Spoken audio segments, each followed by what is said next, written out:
When two 6-year-old twins knocked on Margaret Wells' door that freezing November evening in 1891, she expected beggars or lost children.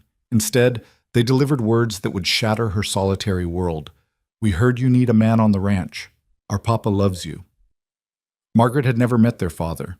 She'd spoken to no one about her desperate situation. Yet these children knew her secrets, and they'd come with an offer that felt like salvation wrapped in danger. What followed wasn't a rescue. It was a reckoning. Stay with me until the end, hit that like button, and comment your city so I can see how far this story travels. The wind that November evening didn't whisper, it screamed. It tore across the Montana plains like something wounded and furious, rattling the bones of Margaret Wells's ranch house and testing every nail, every shingle, every weak point in the structure she'd been struggling to hold together for 8 months. Inside, Margaret sat at her kitchen table with a ledger she couldn't balance and a lamp that flickered with each gust, threatening to plunge her into darkness that felt increasingly permanent. She was 32 years old, a widow, alone on 200 acres of land that her late husband Thomas had built from nothing but sweat and stubbornness. The land was good, rich soil, decent water, protected valleys where cattle could winter without too much loss.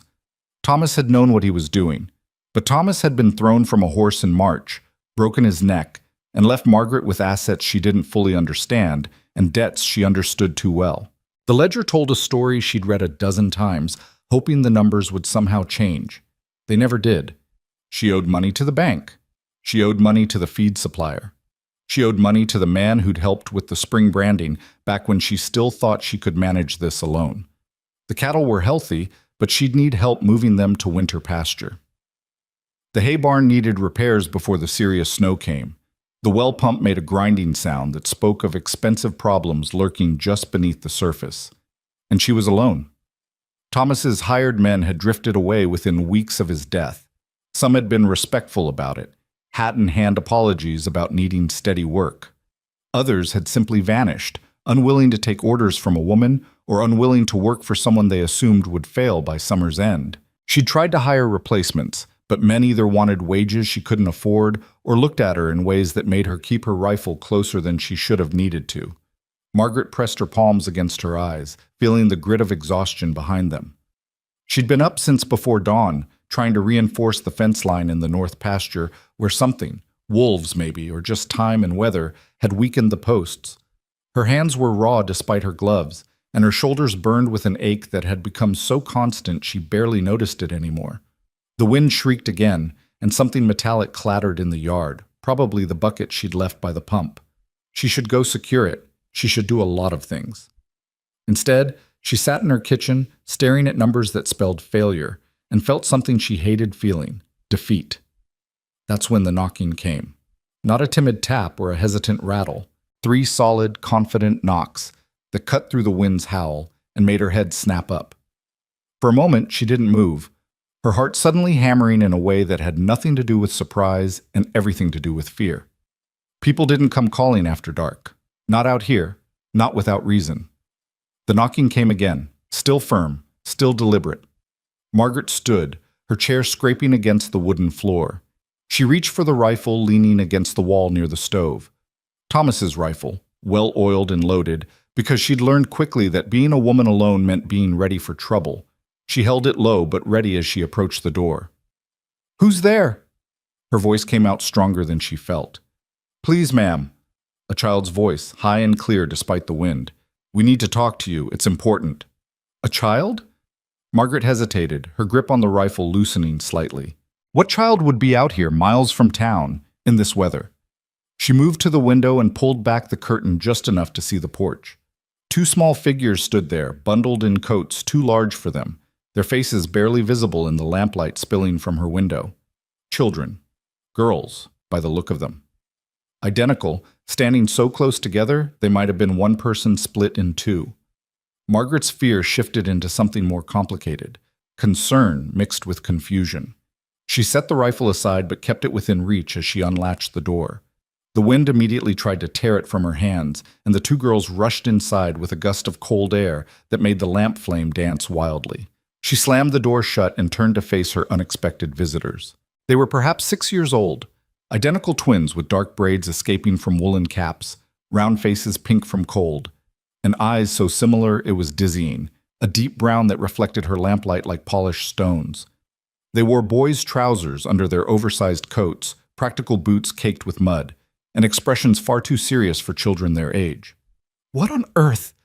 Margaret started, but the girl on the left spoke first. "We heard you need a man on the ranch."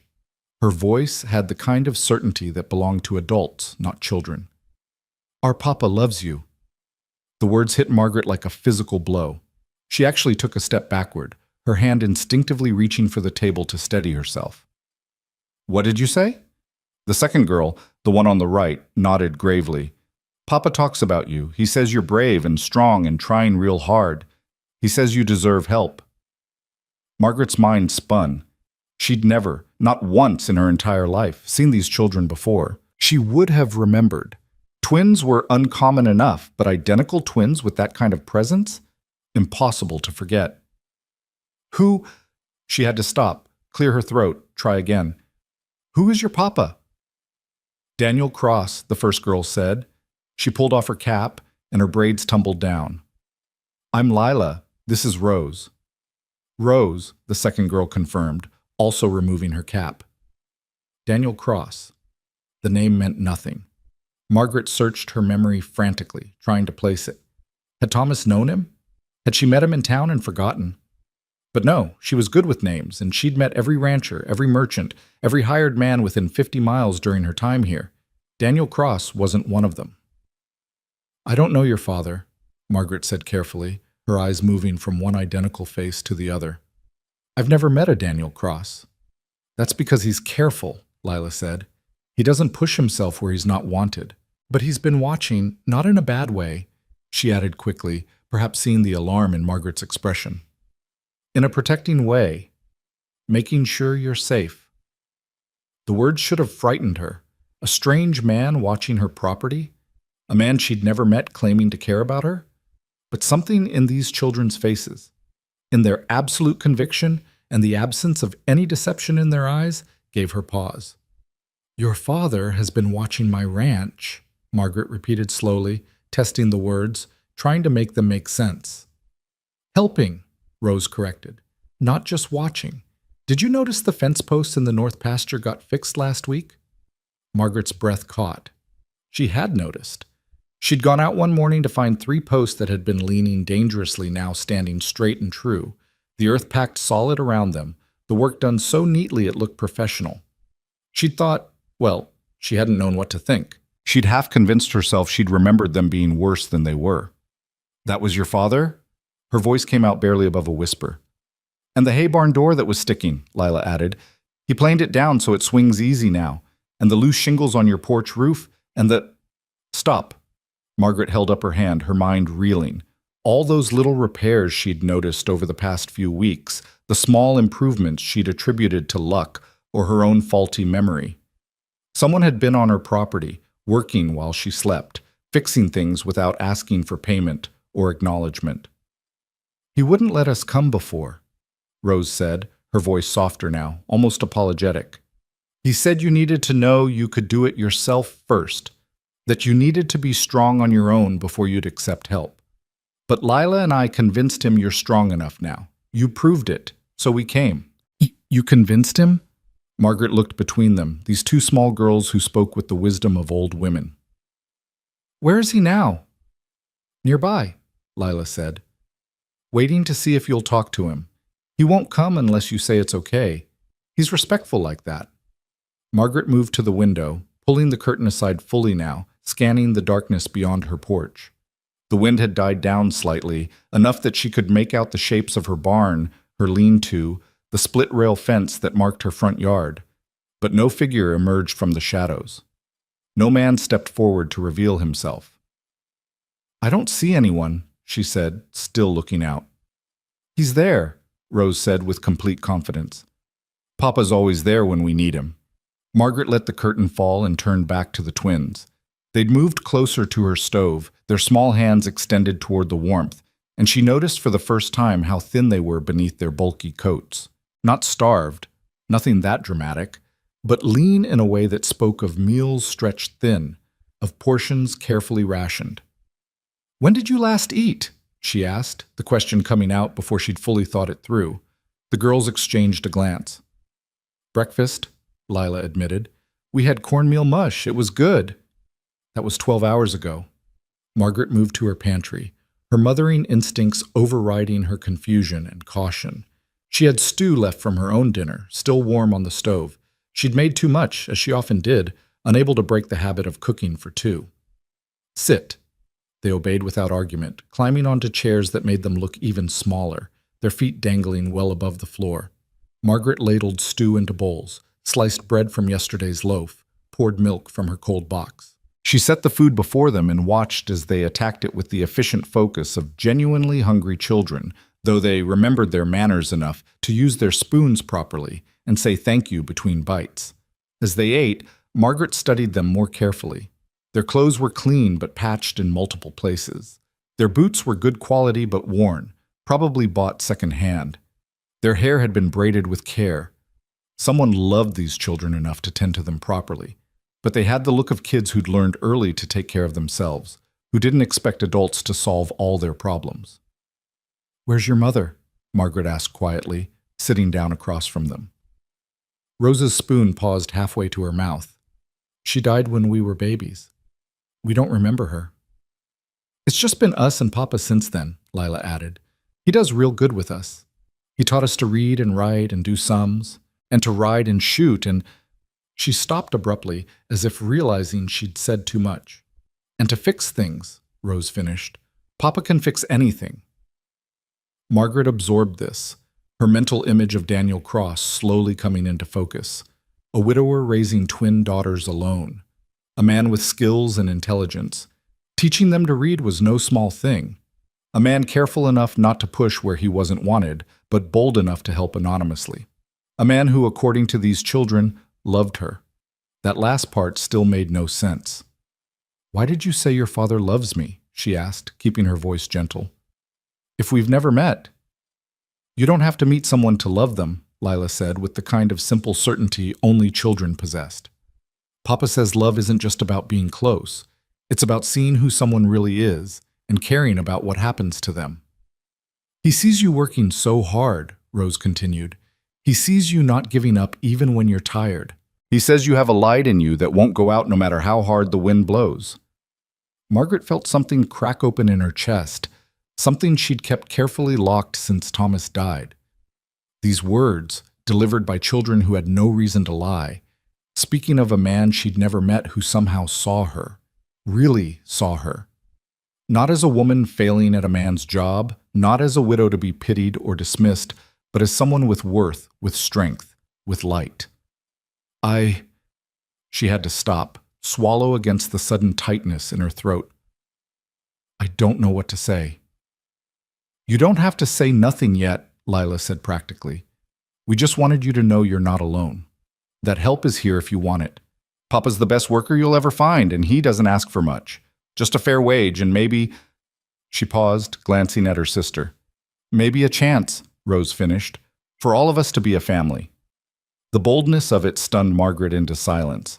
These children had walked through a storm to her door to propose. What exactly? That she hire their father? That she marry him? That she take on a ready-made family when she could barely keep herself fed? The practical part of her mind started raising objections immediately. She didn't know this man, hadn't spoken one word to him. For all she knew, he could be dangerous, unstable, using his daughters as bait for some scheme she couldn't foresee. The fact that he'd been on her property without permission should have alarmed her more than it did. But another part of her, the part that had noticed those repaired fence posts and felt a surge of gratitude, the part that had woken the past few mornings feeling slightly less alone than the morning before, that part wanted to believe these children, wanted to believe that help had arrived not because she was weak, but because she was strong enough to accept it. "Your father," she said slowly, thinking through each word. "He's waiting outside in the cold?" "He's used to cold," Lila said. "He won't mind." "I mind." Margaret stood abruptly, her chair scraping against the floor. "No man waits in the cold while his daughters are warm inside. You tell him—" She paused, reaching for the rifle again. not to threaten, but to be safe.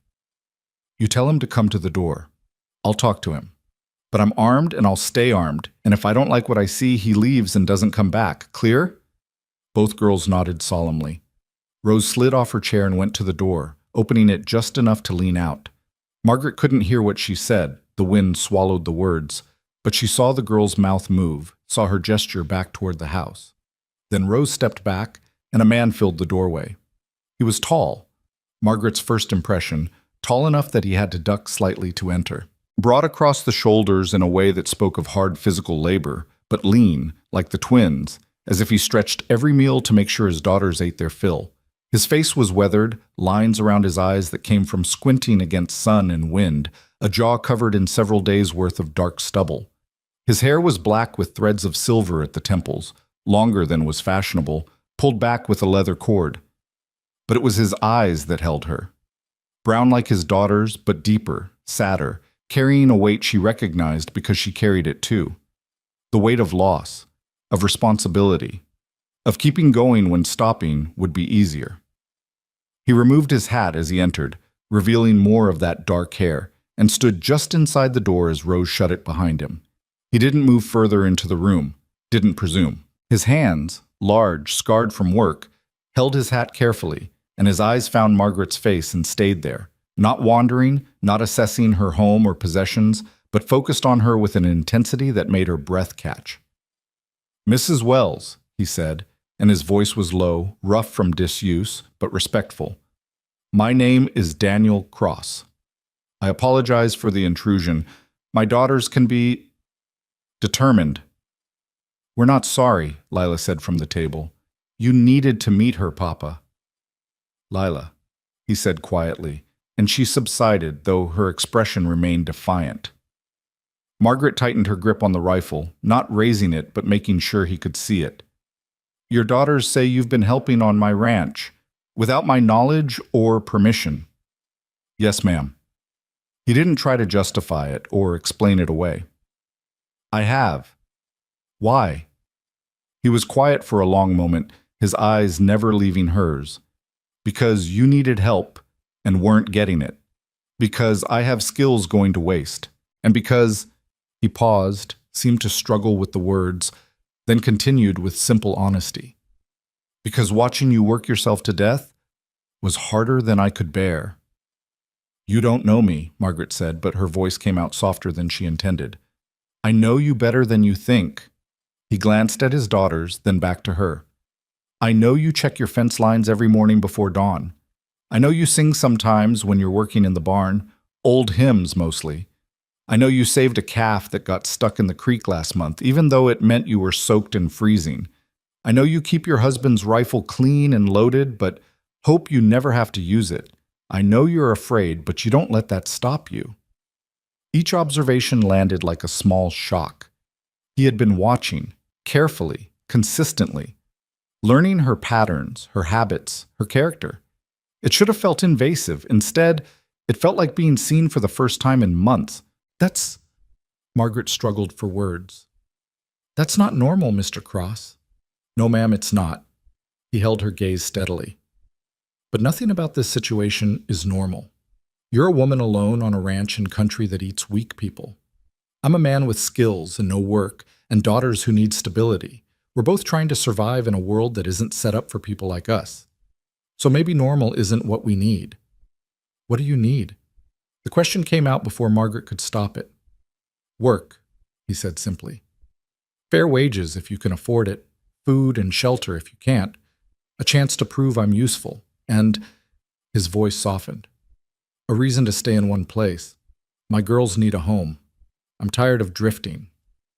And what do I get besides your labor?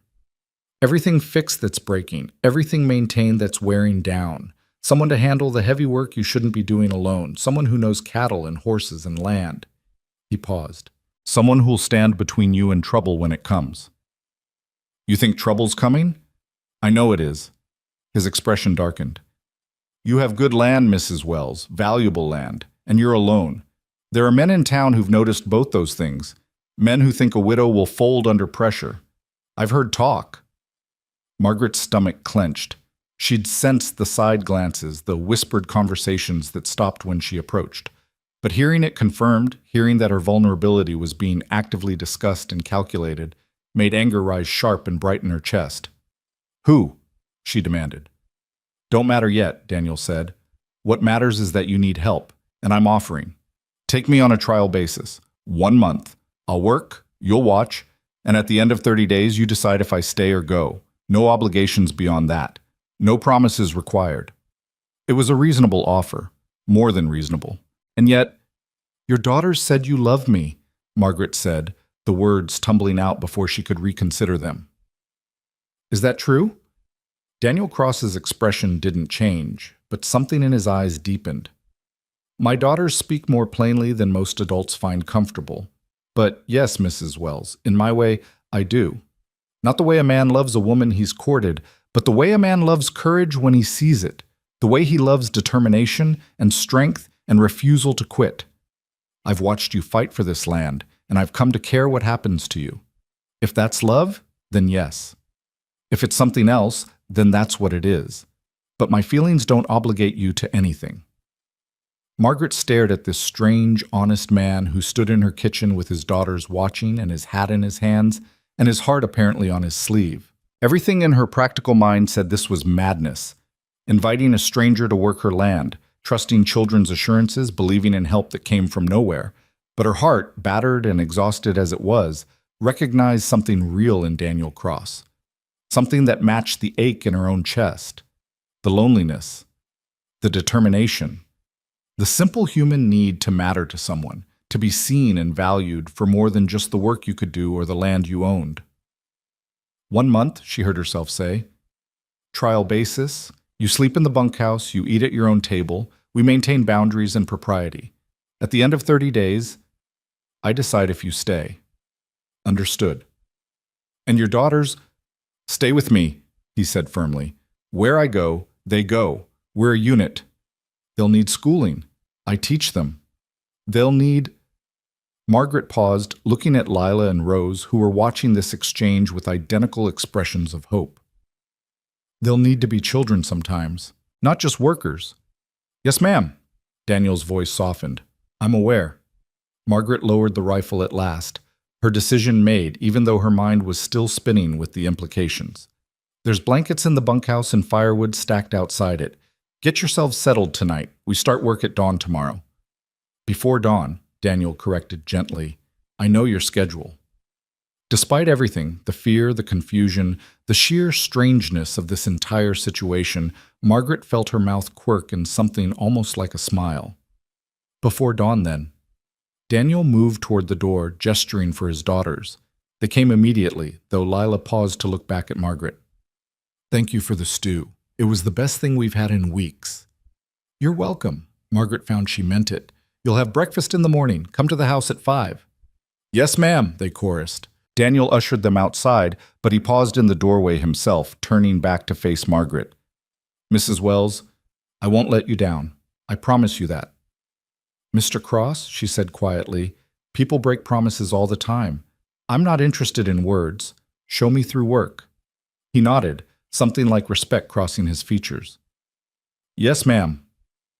Then he was gone, the door closing behind him, leaving Margaret alone in her kitchen with the lingering smell of stew and the echo of children's voices and the strange, unsettling feeling that her life had just shifted on its axis in a way she couldn't yet fully comprehend.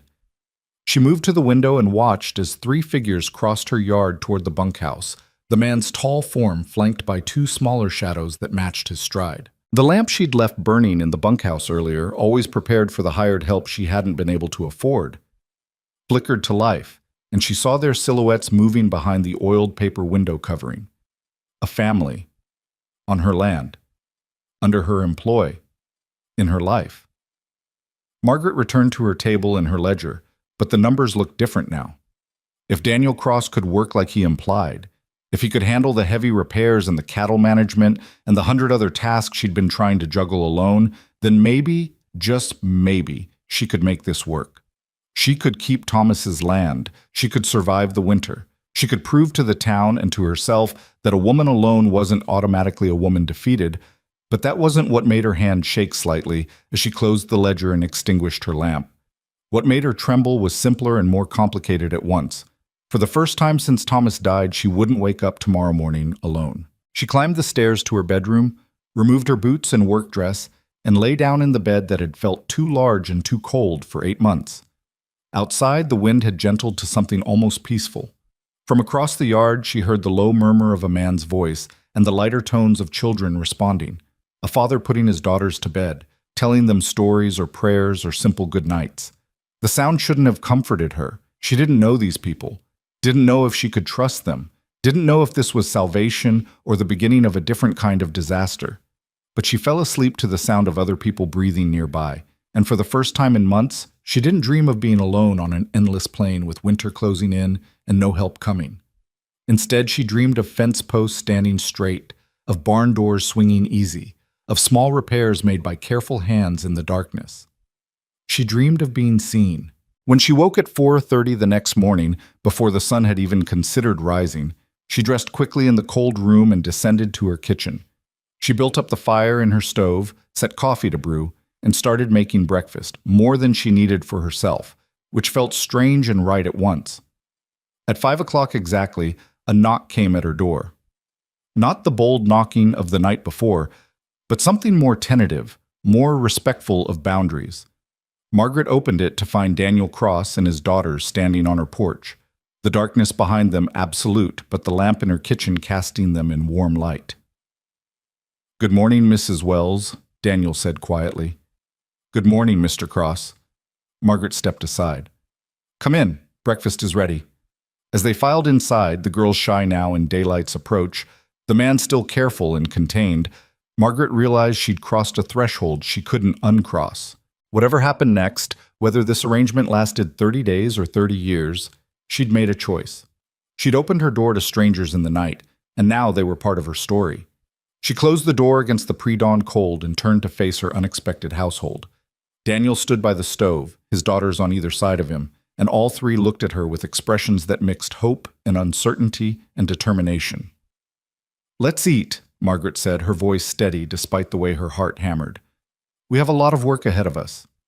And as she served breakfast to people who'd been strangers 12 hours ago, as dawn began to lighten the eastern sky and reveal the land that was both her burden and her inheritance, Margaret Wells felt something she hadn't felt in longer than she could remember. She felt ready. Whatever came next, the work, the town's reaction, the complications of this strange arrangement, she would face it, not alone anymore. Not rescued, but perhaps finally partnered. The knock at her door last night had been unexpected, unsettling, impossible to predict.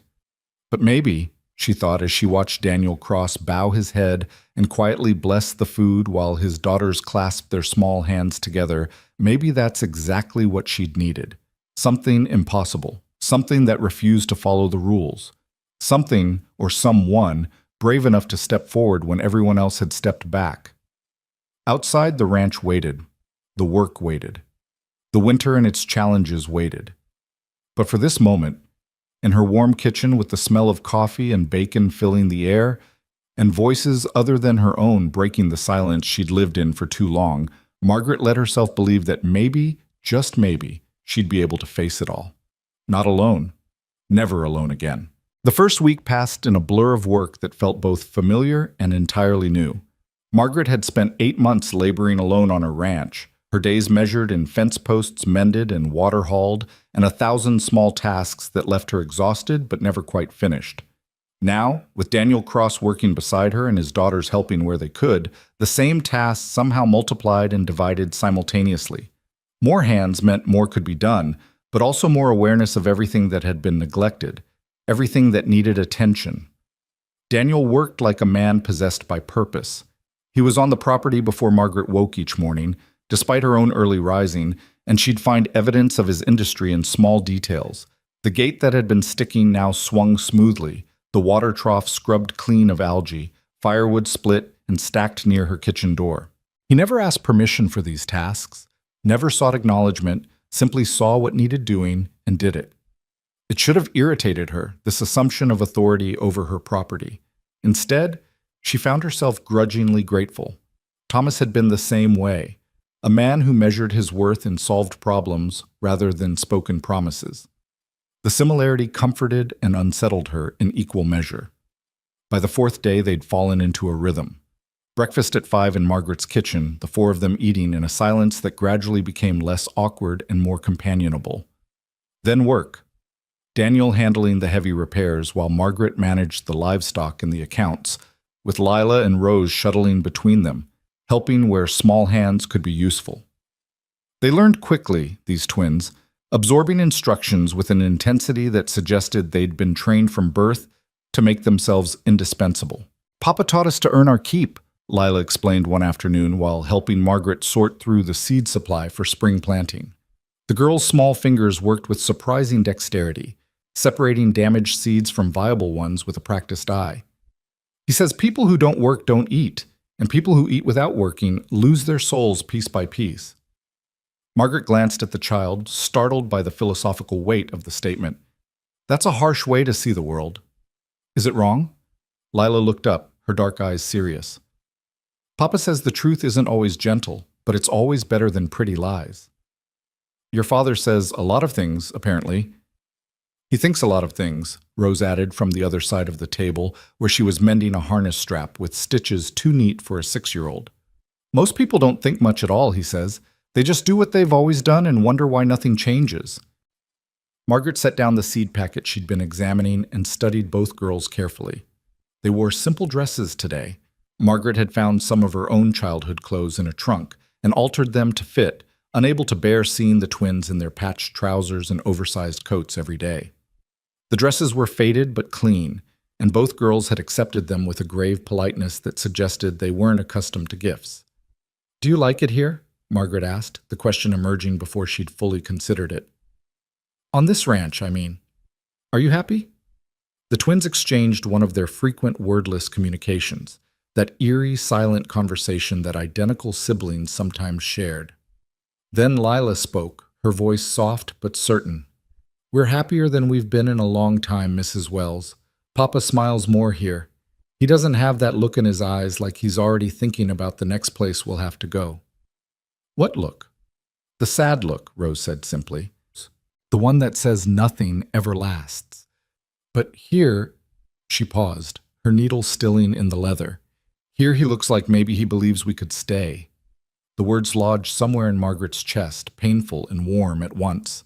She'd been so focused on her own survival, her own desperate scramble to keep her land and her dignity intact, that she hadn't fully considered what this arrangement might mean to Daniel and his daughters. They weren't just workers she'd hired. They were people as displaced and uncertain as she was, looking for the same thing she'd been seeking for months, a place to belong, a reason to believe the struggle was worth it. That evening, after the twins had gone to the bunkhouse, and Margaret was cleaning up from supper, Daniel appeared at her kitchen door with a brace of rabbits he'd snared in the north pasture. "Thought you might want these for stew," he said, holding them up. "The snares I set are catching regular now. Should provide good supplemental meat through the winter." "You set snares on my land?" Margaret took the rabbits, trying to decide if she should be annoyed or impressed. "Yes, ma'am. Should have asked first." He didn't sound particularly apologetic. "But you needed the meat more than you needed the formality." "You have an answer for everything, don't you, Mr. Cross?" "Not everything." His expression remained neutral, but something flickered in his eyes. Amusement, maybe, or challenge. "Just the things that matter." Margaret hung the rabbits on the hook by her pantry and turned back to face him. He stood in her doorway, neither fully in nor fully out, maintaining the boundaries they'd established even as the boundaries themselves began to feel increasingly arbitrary. They'd worked side by side for days now, shared meals, coordinated tasks, yet they still maintained this careful distance, this formal politeness that acknowledged the strangeness of their situation. "The fence line in the east pasture," she said, changing the subject to safer ground. "You said it needed reinforcing." "It does. Whole section is compromised. I can have it done in 3 days if the weather holds, but I'll need to buy wire in town." He paused. "Which means people will see me. They'll ask questions."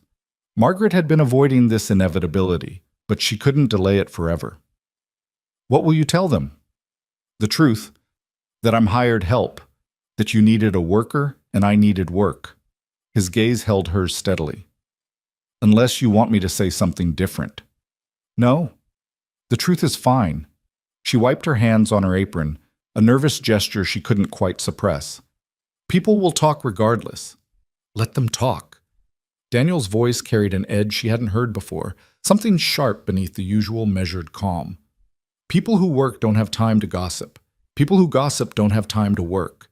You know which kind matters. Easy to say when you're not the one being talked about. Mrs. Wells, I've been talked about since my wife died, and I didn't have the good sense to give my daughters to an orphanage or a relative like a proper widower.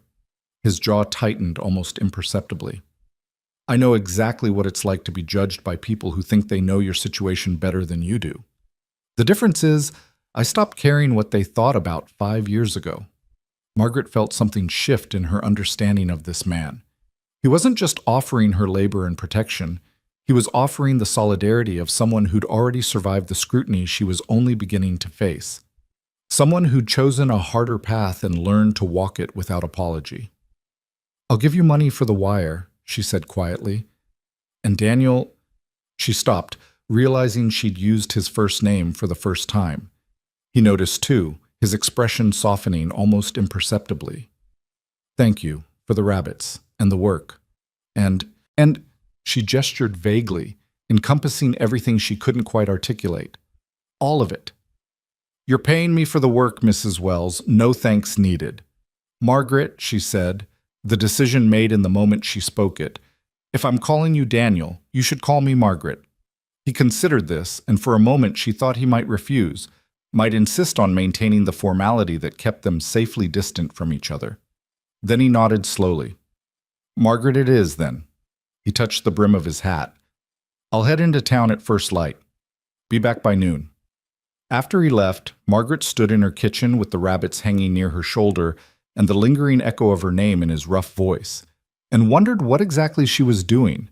This was supposed to be a business arrangement, temporary and transactional, but something about the way Daniel said her name, the way his daughters had begun leaving wildflowers on her porch step, the way meals had started to feel less like obligations and more like gatherings, all of it suggested they were building something more complicated than employer and employee. The thought should have frightened her. Instead, it felt like a door opening in a house she'd thought had no more rooms to discover. The next morning, Daniel left for town with Margaret's money and a list of supplies she'd carefully written out. She watched him ride away on his worn but well-kept horse, and then turned her attention to the work that never ceased demanding attention. The twins helped her muck out the barn, their small voices filling the space with chatter about a nest of mice they'd discovered, and whether they should leave it alone or relocate the mice to the grain shed where they might actually be useful. Leave them, Margaret decided. If we move them, the mother might abandon the babies. Better to let nature take its course. That's what Papa says too, Rose said, leaning on her pitchfork.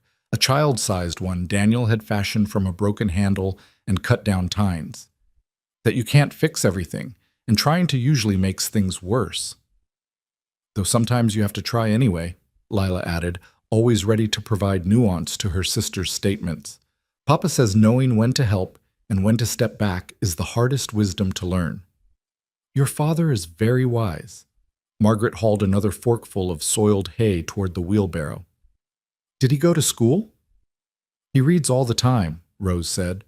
Books about farming and animal husbandry and philosophy and history.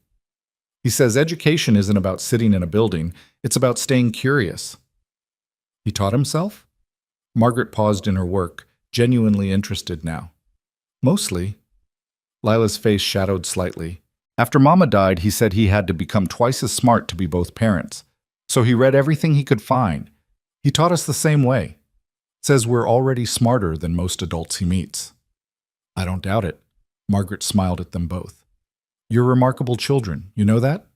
They ducked their heads in unison, pleased but embarrassed by the compliment.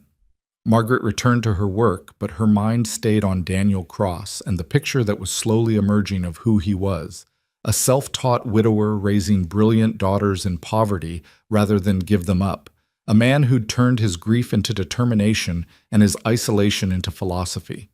No wonder the twins spoke of him with such devotion. He'd given them everything he had. Daniel returned just after noon as promised, his horse loaded with supplies. But his expression as he dismounted told Margaret immediately that something had happened in town. "What is it?" she asked, meeting him at the barn where he'd begun unloading. He glanced at the twins, who were watching from the barn entrance, then back to Margaret. "Girls, go check the water levels in the south pasture troughs. Take your time." They obeyed without question, and once they were out of earshot, Daniel turned to face Margaret fully. His jaw was tight, his eyes hard in a way she hadn't seen before. "You've got a problem," he said bluntly. "Man named Caleb Morton. He's been spreading word around town that you're going to fail, that your land will be up for auction come spring. He's positioned himself to buy it cheap when you default on your debts." Margaret's stomach dropped. Caleb Morton owned the ranch bordering her northern property line, a sprawling operation that had grown steadily over the past decade through a combination of shrewd dealing and, if rumors were true, occasional intimidation of smaller landowners. She'd met him twice. Once at Thomas's funeral, where he'd offered his condolences with eyes that assessed her property more than her grief, and once in town where he'd suggested she sell to him before things get difficult. She'd refused, politely but firmly. Apparently he hadn't accepted that refusal as final. What exactly is he saying? Margaret heard her own voice come out flat and hard. That you're a woman playing at ranching, that you've got no idea what you're doing, that hiring a drifter with 2 kids proves your desperate and poor judgment. Daniel's expression darkened further. He's suggested that I'm probably taking advantage of you, that maybe I'm after more than just wages. Heat flooded Margaret's face. Anger, not embarrassment. "What did you say?" "Nothing that got me arrested." Daniel began unloading wire with sharp, controlled movements that betrayed his fury. "Told him my employment arrangements were between you and me, and he could choke on his opinions." "But Margaret, he's not just talking. He's laying groundwork. Getting people used to the idea that you'll fail, so when he moves against you, it seems inevitable rather than aggressive." "Moves against me how?" "Don't know yet, but men like Morton don't spread rumors without purpose. He wants your land, and he's preparing the town to accept whatever method he uses to get it." Daniel set down the wire and faced her directly. "You need to be ready for trouble. Real trouble, not just gossip." Margaret felt the familiar weight of isolation pressing down on her again, that sense of being alone against forces larger than herself. But then she looked at Daniel's face, at the genuine concern there, the readiness to fight if needed, the solid presence of someone who wasn't going anywhere, and realized she wasn't alone anymore. Whatever Morton was planning, she'd face it with help. "What do you suggest?" she asked. "First, we make sure everything on this ranch is documented and legal. Your deed, your loan agreements, any contracts or obligations. If Morton's going to come at you legally, we need to know exactly where you stand." "My papers are in order. Thomas was meticulous about that." "Good. Second, we make this place too successful to fail. If Morton's telling people you can't manage, we prove him wrong so thoroughly that his predictions become jokes." Daniel's eyes gleamed with something almost fierce. "We work harder than he expects. We make improvements that can't be ignored. We show the whole town that you're not just surviving, you're thriving." "And third," Margaret sensed there was more. "Third, we watch. Morton didn't build his empire by being stupid or straightforward. If he wants your land and talking doesn't work, he'll try something else. We need to be ready for whatever that is." Margaret nodded slowly, her mind already cataloging her assets and vulnerabilities. The ranch was in decent shape now thanks to Daniel's work, but winter would test them. If they could make it through to spring with the herd intact and the property improved, she'd be in a strong position to pay down her debts and prove her viability. But winter was long and unpredictable, and Morton would know that as well as she did. "He'll try to sabotage us," she said, thinking aloud. "Small things at first, things that could look like accidents or bad luck." "Most likely." Daniel's expression turned calculating. "Which is why we start sleeping in shifts. I'll take nights. I'm used to light sleeping anyway. Anything moves on this property after dark, I'll know about it. You can't stay awake all night and work all day. Watch me." His voice left no room for argument. "My daughters sleep in that bunkhouse, Margaret. Nobody threatens them, and anybody coming after you has to go through me first. I'll sleep when I'm dead." The fierce protectiveness in his voice struck something deep in Margaret's chest. This man, This near stranger who'd walked into her life less than 2 weeks ago was ready to sacrifice his own rest to keep her safe. Not because she'd asked him to, not because she was paying him enough to justify it, but because somewhere in his private calculations of what mattered, she and her land had become worth defending. "Daniel," she said quietly, "why are you really here? And don't tell me it's just about work. You could find employment anywhere. Why my ranch? Why me?" He was silent for a long moment, his hands still on the wire, his gaze distant. When he finally spoke, his voice carried a weight that suggested he was sharing something he rarely voiced aloud. "After my wife died, I spent 5 years drifting, working enough to feed my girls, moving on before anyone could get close enough to matter. Told myself it was better that way, safer for them if we stayed mobile, unattached. But Lila and Rose, they're getting older. They need stability. They need to know what home feels like." He paused, then met her eyes. "I was passing through this territory 3 months ago, heard about Thomas Wells dying and leaving his widow alone. Heard the talk about whether you'd make it, and I thought—" He stopped, seeming to struggle with the words. "I thought, here's a woman fighting for something real, something worth having. And I thought if she's strong enough to fight alone, maybe she's strong enough to accept help. Maybe that's the kind of person who could give my daughters a real home." "You've been watching me for 3 months?" Margaret didn't know whether to be alarmed or moved. "Not watching like a stalker. Watching like a man trying to decide if he's found something worth staying for." Daniel's voice roughened slightly. "I've been disappointed by people my whole life, Margaret. My own family threw me out when I married wrong. My wife's family blamed me for her death. Most folks I've met see a poor widower with twin daughters and think burden before they think person. But you—" He gestured at the ranch around them. "You look at hard work and see possibility. You look at my daughters and see children, not inconveniences. You're willing to take a chance on a stranger because you know sometimes the only way forward is through the impossible. That's rare. That's worth protecting." Margaret felt tears prick her eyes and blinked them back fiercely. She'd spent so long feeling inadequate, feeling judged and found wanting, that hearing someone speak of her with such clear-eyed respect undid something in her chest. "I'm not as strong as you think I am," she managed. "You're stronger." Daniel's voice was absolute certainty. "You just haven't had anyone to tell you that in a while." Before Margaret could respond, Lila's voice called from across the yard. "Papa! The mare in the south pasture is favoring her left front leg." The moment broke, and Daniel was moving immediately, his long stride eating up the distance. Margaret followed, grateful for the interruption, needing time to process what he'd just revealed. They found the mare standing with her weight shifted awkwardly, her ear flicking in pain. Daniel approached slowly, speaking in low tones that calmed the anxious horse, and ran his hands down her leg with practiced gentleness. "Stone bruise," he announced after a moment. "Not serious, but needs wrapping and rest. She'll be fine in a week." "I'll get the supplies," Margaret said, but Rose was already running toward the barn where they kept the medical kit. As Daniel wrapped the mare's hoof with clean cloth soaked in a poultice he'd mixed from ingredients Margaret hadn't known she had, she watched his hands work. Large and scarred, but infinitely careful, moving with the confidence of someone who'd done this 100 times. Down. The mare stood still under his touch, trusting him completely. "You're good with animals," Margaret observed. "Animals are honest," Daniel said without looking up. "They don't lie or manipulate. If you treat them right, they trust you. If you treat them wrong, they let you know. People could learn a lot from animals. Is that why you prefer their company?" "I prefer the company of people who act like this mare, straightforward and honest." He finished tying off the wrapping and straightened, patting the horse's neck. "I found there aren't as many of those as there should be." That evening, as the sun dropped toward the mountains and painted the sky in shades of amber and rose, Margaret stood on her porch and surveyed her land. The fence lines were straight. The barn door hung true. Smoke rose from the bunkhouse chimney where Daniel was making supper for his daughters. In the distance, cattle grazed peacefully, and the repaired water troughs gleamed wetly in the slanting light.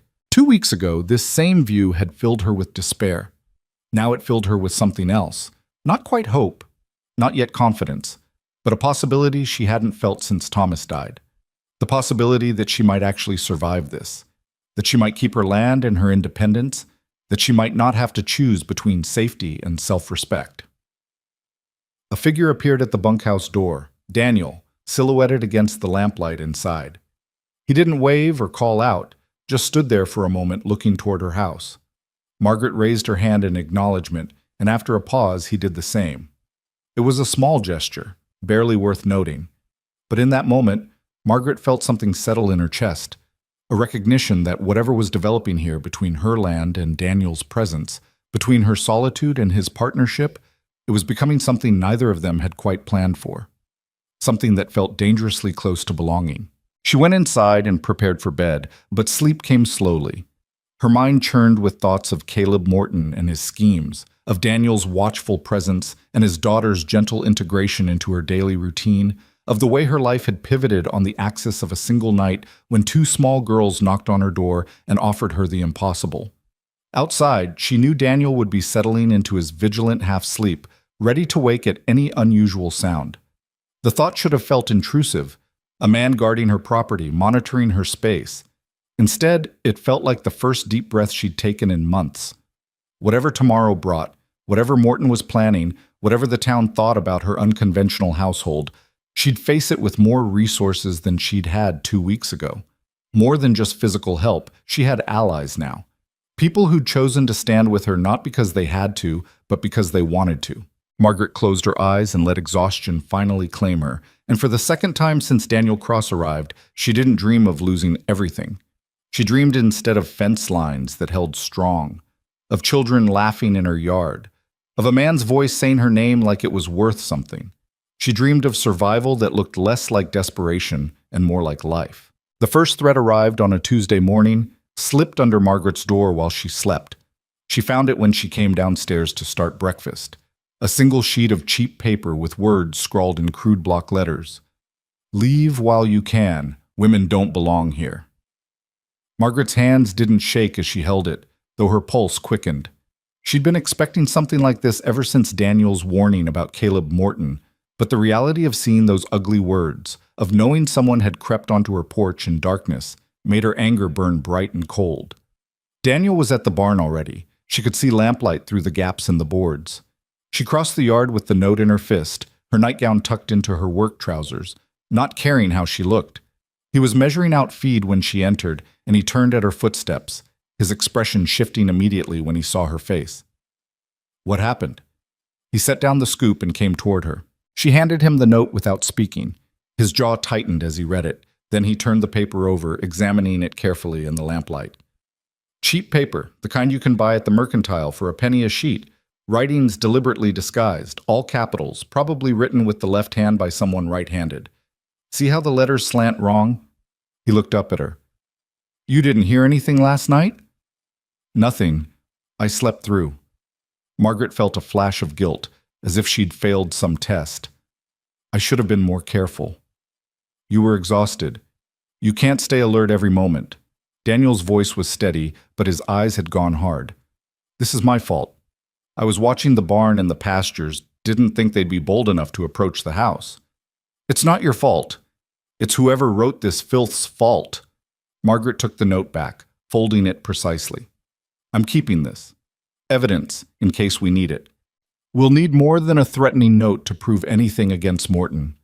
Daniel moved to the barn door and looked out at the pre-dawn darkness. But this changes things. They're escalating faster than I expected. Usually it starts with talk, moves to minor sabotage, then threats. This is jumping straight to intimidation. Maybe they're more desperate than we thought. Margaret followed his gaze, scanning the yard that suddenly felt less safe than it had yesterday. Or maybe they're testing me, seeing if I scare easily. Do you? Daniel asked quietly. No.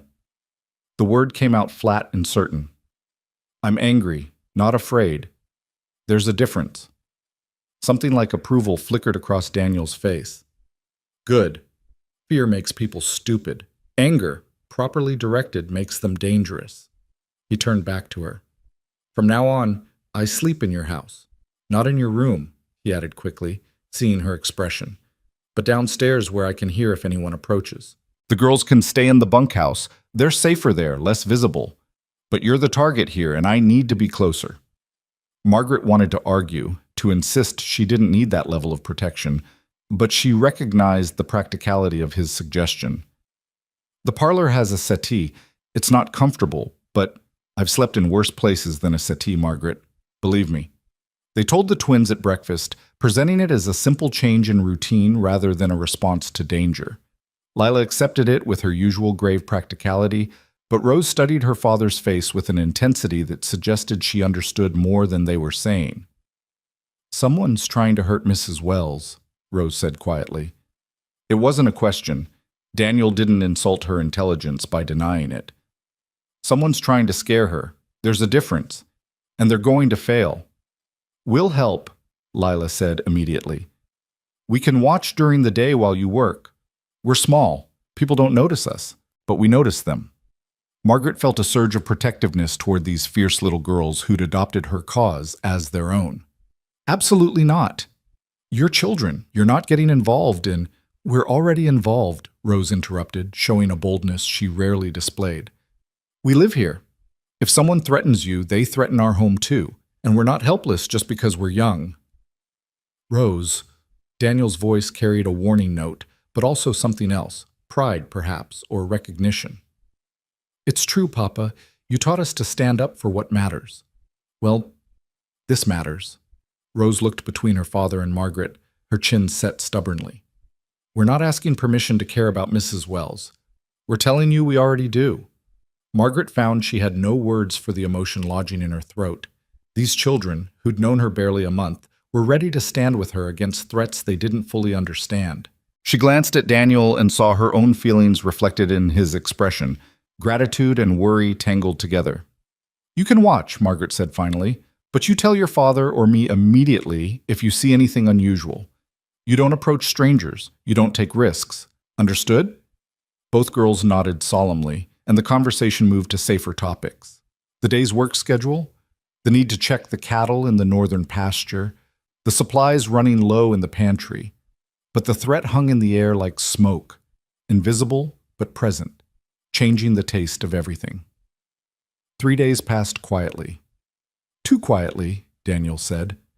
He prowled the property each evening like something caged, checking locks and sightlines, positioning himself each night on Margaret's settee with his rifle within reach.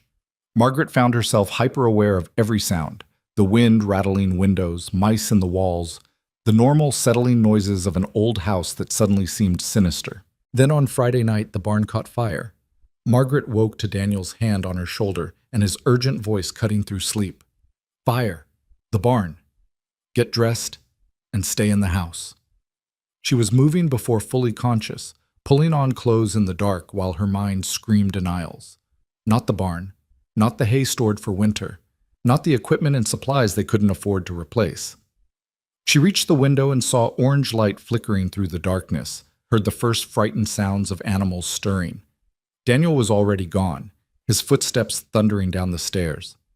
Margaret grabbed a shawl and followed, ignoring his order to stay inside.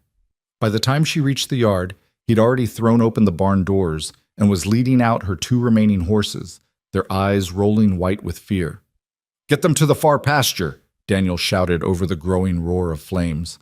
"Then start pumping water. We need to wet down the house and bunkhouse before sparks carry." Margaret grabbed both horses' leads and ran, her bare feet finding rocks and frozen ground, but not caring, focused only on getting the animals to safety. Behind her, she heard Daniel shouting for his daughters, and then Lila and Rose appeared from the bunkhouse in their nightclothes, already moving with purpose toward the well. The barn was fully engulfed by the time Margaret returned from securing the horses. Flames shot through the roof, illuminating the whole yard in hellish orange light. The heat was tremendous, even from 50 feet away. She joined the twins at the well, forming a bucket brigade that felt pathetically inadequate against the inferno, but was all they had. Daniel emerged from the barn leading the milk cow, his face blackened with smoke, coughing violently. "That's all of them. The rest is lost. Focus on containment now. Keep everything else wet." They worked through the night in a kind of desperate rhythm. Pump, carry, throw, repeat. The well was good and deep, thank fortune, and the water kept flowing. Margaret's arm screamed with exhaustion. Her hands blistered where the bucket handles rubbed, but she didn't stop, couldn't stop. The barn was gone. She'd accepted that within the first 10 minutes, but the house could be saved. The bunkhouse could be saved. They could survive this if the fire didn't spread. Somewhere around 3 in the morning, the barn collapsed inward with a groan of breaking timber and a shower of sparks that shot into the night sky like demonic fireflies. Margaret's heart collapsed with it. All her hay, all her tools, all the supplies she'd carefully accumulated, gone in a matter of hours. But the fire began to die then, having consumed everything it could reach, and with Daniel's relentless wetting of the surrounding structures, it found nothing new to feed on. By dawn, only smoking ruins remained where the barn had stood, and Margaret's household stood in the yard covered in soot and exhaustion, staring at the destruction. "Deliberate," Daniel said flatly, breaking the silence. "Fires don't start themselves in the middle of the night in November. Someone set this." "Morton?" Margaret's voice came out harsh with smoke and fury. "Probably, or someone working for him." Daniel wiped his face, leaving clean streaks through the soot. "We need evidence. Once things cool enough, I'll search the rubble. There might be traces of accelerant, maybe something the arsonist left behind." "What do we tell people?" Lila asked. She and Rose stood close together, their faces pale beneath the grime. "When they ask about the fire?" "The truth," Margaret said. "That someone burned down my barn. Let them try to convince the town it was an accident. Let them explain how a stone barn with no working lanterns catches fire on a cold night with no lightning." As the sun rose fully, revealing the full extent of the damage, neighbors began arriving. Margaret watched them come with a mixture of hope and cynicism, wondering who was genuinely concerned and who had come to confirm her failure. The first was John Hendricks, who owned the property to her east, a solid man in his 50s with kind eyes and a practical manner. "Margaret," he said, dismounting quickly, "we saw the smoke at dawn. What happened?" "Someone burned my barn." She said it directly, watching his reaction. His face darkened. "Deliberately? You're sure?" "Certain as I can be without catching them in the act." Hendricks looked at the ruins, then back at her. "Anyone hurt?" "No. We got the animals out. Lost everything else." "You'll need supplies." Hendricks didn't ask, simply stated it as fact. "I've got hay you can buy at cost. And my son's good with timber work. I'll send him over next week to help rebuild." The simple practical kindness nearly undid Margaret's composure. "John, I can't pay much right now." "Didn't ask you to pay immediately. You're good for it, and that's enough." He glanced at Daniel, who stood slightly behind Margaret, his presence clearly protective. "Your hired man seems capable." "He is," Margaret said firmly. "I'd have lost everything without him." "Then you're fortunate." Hendricks tipped his hat.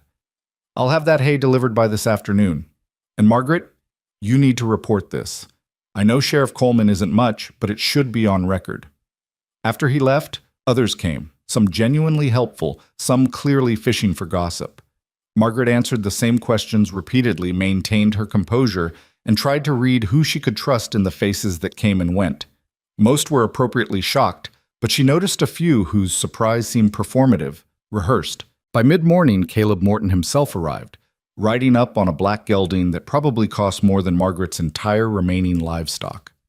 He was a large man in his 50s, well-dressed in a way that deliberately showcased his wealth, with a face that might have been handsome before greed had hardened it into something calculating. "Mrs. Wells," he said, dismounting with careful dignity, "I heard about your tragedy. I came to offer my condolences." "Your condolences." Margaret let the words hang in the air, flat and skeptical. "These are dangerous times for a woman alone." Morton's eyes swept the property, lingering on the destroyed barn. "Accidents happen, equipment fails. It's a hard life, ranching." "That wasn't an accident, Mr. Morton. That was arson." "Arson is a serious accusation." Morton's expression shifted into something meant to look sympathetic, but came across as patronizing. "Are you certain? Sometimes exhausted people forget to extinguish lanterns properly. No shame in that." "There were no lanterns in the barn," Daniel said, stepping forward. His voice was level but carried an edge that made Morton's gaze shift to him for the first time. And even if there had been, stone doesn't burn unless someone helps it along with accelerant. Morton studied Daniel with the same assessing look he'd given Margaret at Thomas's funeral. "You must be the hired help. Cross, is it? Daniel Cross? And you must be the neighbor who's been spreading rumors about Mrs. Wells's inevitable failure." A flash of anger crossed Morton's face before he could smooth it away. "I don't know what you're referring to. I've simply expressed concern about whether a widow can manage such a substantial property alone." "She's not alone," Daniel said quietly. "That's what seems to bother you." The two men faced each other in a silence that crackled with tension. Margaret felt the urge to intervene, to diffuse the confrontation, but something held her back. This was a necessary moment, a line being drawn, positions being declared. Morton needed to understand that intimidating her would mean going through Daniel, and Daniel needed to establish that he wasn't some easily dismissed hired hand. "Mr. Cross," Morton finally said, his voice dripping false courtesy, "you should be careful about making accusations you can't prove. People in these parts don't take kindly to drifters stirring up trouble." "And people everywhere don't take kindly to arsonists and land thieves," Daniel replied. "Funny how that works."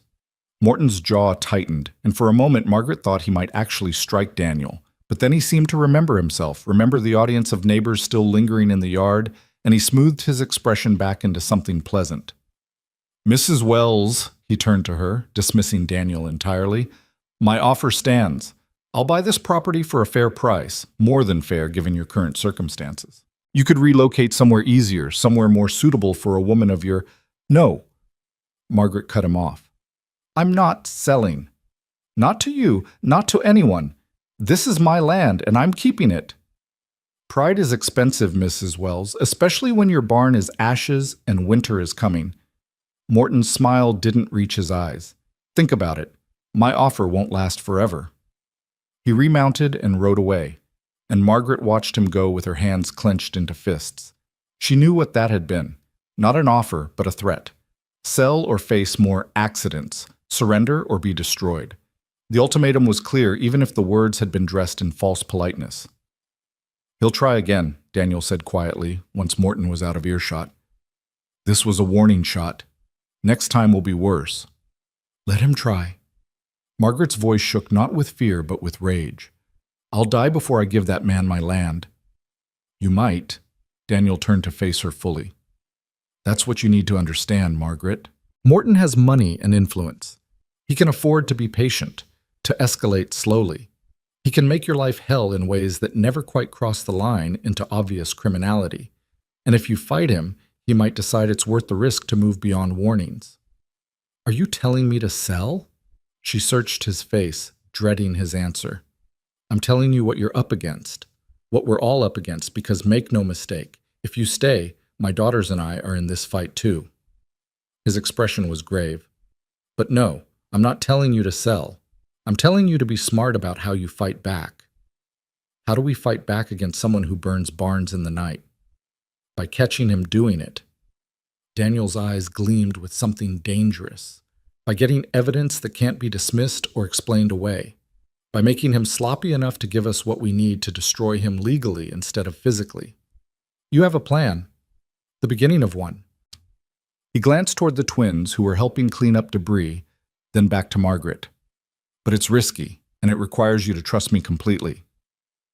Margaret thought about the past month, about this man who'd proven himself in 100 small ways and several large ones, about his daughters who'd woven themselves into the fabric of her days, about the way he'd run into a burning barn to save her animals without hesitation, about the fury in his voice when he'd confronted Morton, not just defending her property, but defending her dignity.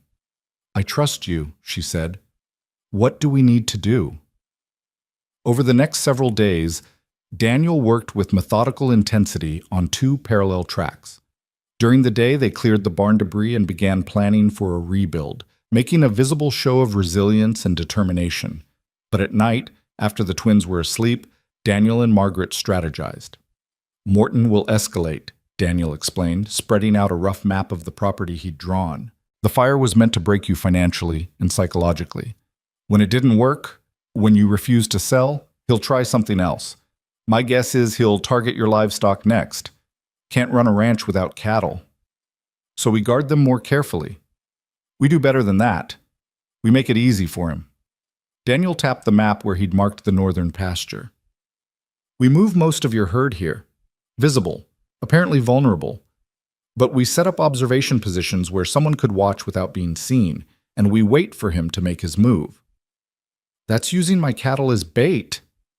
It's using the situation as bait. The cattle will be safe. I'll make sure of that. But Morton needs to believe he has an opportunity, and when he takes it, we'll have witnesses and evidence.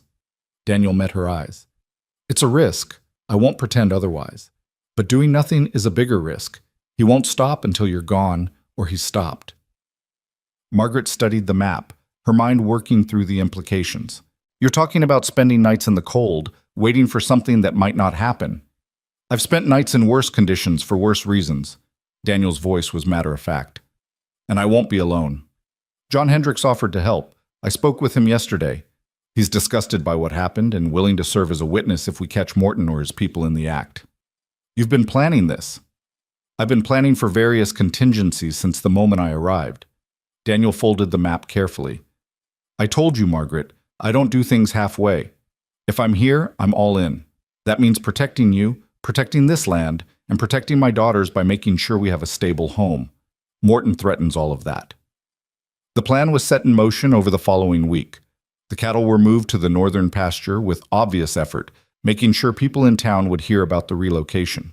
Margaret made trips to the mercantile and mentioned casually how vulnerable she felt with the barn gone and her livestock scattered. She played the part of a woman barely holding on, letting people see her exhaustion and worry. It felt like defeat, this performance of weakness. But Daniel reminded her it was strategy, not surrender. Let them think you're breaking, he said. Let Morton think his tactics are working. That's when he'll get confident. That's when he'll make mistakes. Meanwhile, Daniel, Hendricks, and occasionally Hendricks' grown son took turns watching the northern pasture from concealed positions. They rotated shifts to avoid exhaustion, maintained absolute silence, and waited. Days passed with nothing. Then a week. Margaret began to wonder if Morton had changed his tactics, if the bait had been too obvious. Then, 2 weeks after the fire, on a moonless night that seemed designed for secrecy, Daniel burst into Margaret's house at 2 a.m. They're here, he said, his voice urgent but controlled. 3 men, cutting your fence. Hendricks is watching them, but I need you to ride for the sheriff. Now, we need official eyes on this before it escalates. Margaret was already moving, pulling on boots and grabbing her coat. The twins are safe in the bunkhouse with all the lanterns lit. Anyone approaches, they start screaming, but they'll be fine. These men are after cattle, not children. Daniel pressed something into her hand, a piece of cloth. One of them dropped this. It's got Morton's ranch brand embroidered on it. Hendricks saw it in his spyglass. Margaret looked at the cloth, her heart hammering. Evidence. Real tangible evidence linking Morton to the crime. This could be coincidence. He could say they stole it, that it's a plant, not with 3 witnesses and a written confession. Daniel's smile was grim. I'm about to have a very persuasive conversation with whoever's cutting that fence. By the time you get back with the sheriff, we'll have everything we need. Daniel, if you hurt them, I won't start violence, but I'll finish it if they do. His expression softened slightly. Trust me, Margaret, this is what needs to happen. Now go. She went, riding through the darkness with her heart in her throat, pushing her horse harder than she should have, but unable to stop herself. The sheriff's house was 5 miles away, and every minute felt like an eternity. What was happening back at her ranch? Was Daniel safe? Were the twins really secure, or had she left them vulnerable? Sheriff Coleman was not pleased to be woken at 2:30 in the morning, but Margaret's urgency and the evidence she showed him, the branded cloth, convinced him this was serious. He dressed quickly, deputized his nephew, who lived next door, and rode back with Margaret through the pre-dawn darkness. They reached the northern pasture as the eastern sky was just beginning to pale toward gray, and there, caught in the growing light like actors on a stage, was a scene that would change everything. 3 men sat on the ground with their hands tied behind them, looking variously angry, frightened, and resigned. Daniel stood over them with his rifle, calm and watchful. John Hendricks was there too, along with his son, both armed and grim-faced. and on the ground between them lay cut fence wire, cattle prods, and a can of kerosene. "Sheriff Coleman," Daniel said evenly. "Glad you could make it. We've had quite an educational conversation here while we waited." The sheriff dismounted slowly, taking in the scene with an expression that suggested he was already calculating the political implications. "What exactly happened here?" "These gentlemen were caught cutting Mrs. Wells' fence, apparently planning to drive her cattle through and scatter them." Daniel gestured to the evidence. "The kerosene suggests they intended to make it look like another accident. Spooked cattle, maybe, knocking over a lantern. We stopped them before they could complete their work." "That true?" The sheriff looked at the three men. Two stayed silent, but the third, younger than the others and clearly terrified, broke almost immediately. "We were just doing what we were paid for. Mr. Morton said it would be easy, that nobody would catch us. He said, 'Shut up, you idiot,' one of the others hissed. But it was too late. The confession had been spoken aloud, heard by 5 witnesses, including the sheriff. Coleman's expression hardened. "You're saying Caleb Morton paid you to sabotage Mrs. Wells' property?" "He paid us for the fire, too," the young man continued, words tumbling out in his panic. $200 split 3 ways. Said he'd give us another 100 if we finished this job. Said he wanted the widow gone before Christmas so he could buy the land cheap." The silence that followed was absolute. Even the cattle seemed to sense the weight of the moment, standing motionless in the growing light. Margaret felt something unlock in her chest. Not quite relief, not quite triumph, but a fierce vindication that made her want to cry and shout at once. "I'm going to need that in writing," Sheriff Coleman said finally. "And then we're paying a visit to Caleb Morton." The sun was fully up by the time they finished taking statements. The 3 men were loaded into the sheriff's wagon, the evidence carefully collected and documented. Margaret stood with Daniel as the sheriff prepared to leave, her exhaustion so complete she felt almost drunk with it. "This goes to trial," Coleman said to her quietly. "And with this testimony, Morton's finished. He'll lose everything, his reputation, probably his land if the judge is harsh. You did this right, Mrs. Wells, proper and legal." After he left, Margaret turned to Daniel. He looked as exhausted as she felt, his face pale beneath the grime, his eyes bloodshot from sleepless nights. But he was smiling, a small, satisfied smile that suggested he'd accomplished exactly what he'd set out to do. "You planned this," Margaret said. "All of it. The bait, the waiting, even getting that confession. You knew exactly how it would play out." "I hoped. I didn't know." Daniel set down his rifle, stretching muscles clearly stiff from hours of tension. "But yes, I planned for various outcomes. This was the best possible one. Legal justice instead of frontier justice. No blood spilled except in pride." "Thank you," Margaret said, and the words felt entirely inadequate for what he'd done. "For everything. For protecting my land, my livestock, my—" Her voice cracked slightly. "My future." "Your future was never in question," Daniel said quietly. "You'd have found a way to survive even without me, but I'm glad I could make it easier." He paused, his eyes searching her face. "Margaret, I need to tell you something." Before he could continue, Lila and Rose came running from the direction of the bunkhouse, still in their nightclothes but wide awake and clearly informed about the night's events. "Did they catch the bad men?" Rose demanded. "Are they going to jail?" "They're caught," Margaret confirmed. "And yes, they're going to jail. Your father was very brave tonight." "Papa's always brave," Lila said matter-of-factly. "That's just who he is." Daniel caught Margaret's eye over his daughters' heads, and something passed between them, a recognition, perhaps, that this moment marked a shift, that what had begun as a business arrangement had become something deeper and more complicated, something that felt dangerously close to family. But that conversation would wait. For now there was only exhaustion and relief, and the rising sun painting the Montana sky in shades of gold, illuminating land that was hers and would stay hers, protected by people who'd chosen to stand with her when standing alone had proven impossible.